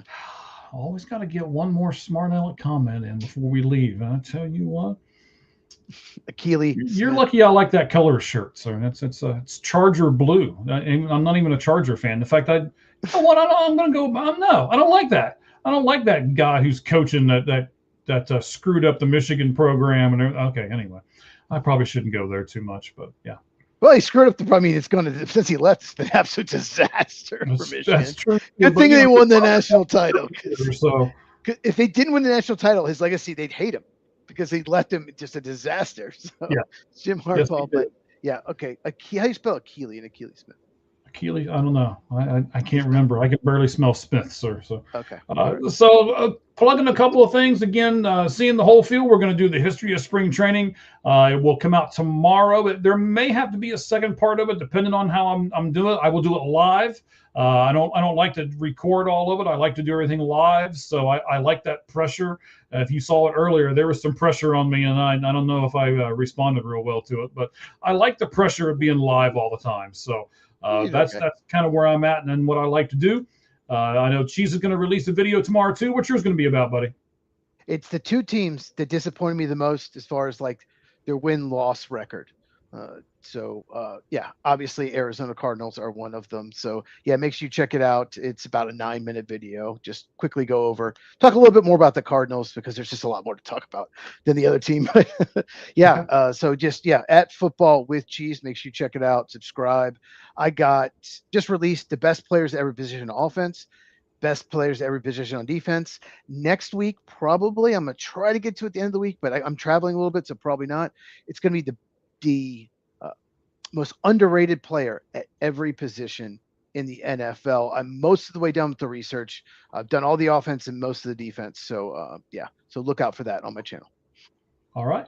Safe travels to you and anybody else that's going to be traveling. We appreciate you doing that. You can always, of course, go to also Spotify and Apple Music. You can find all of our stuff on there as well from All Gloves Off Sports Media.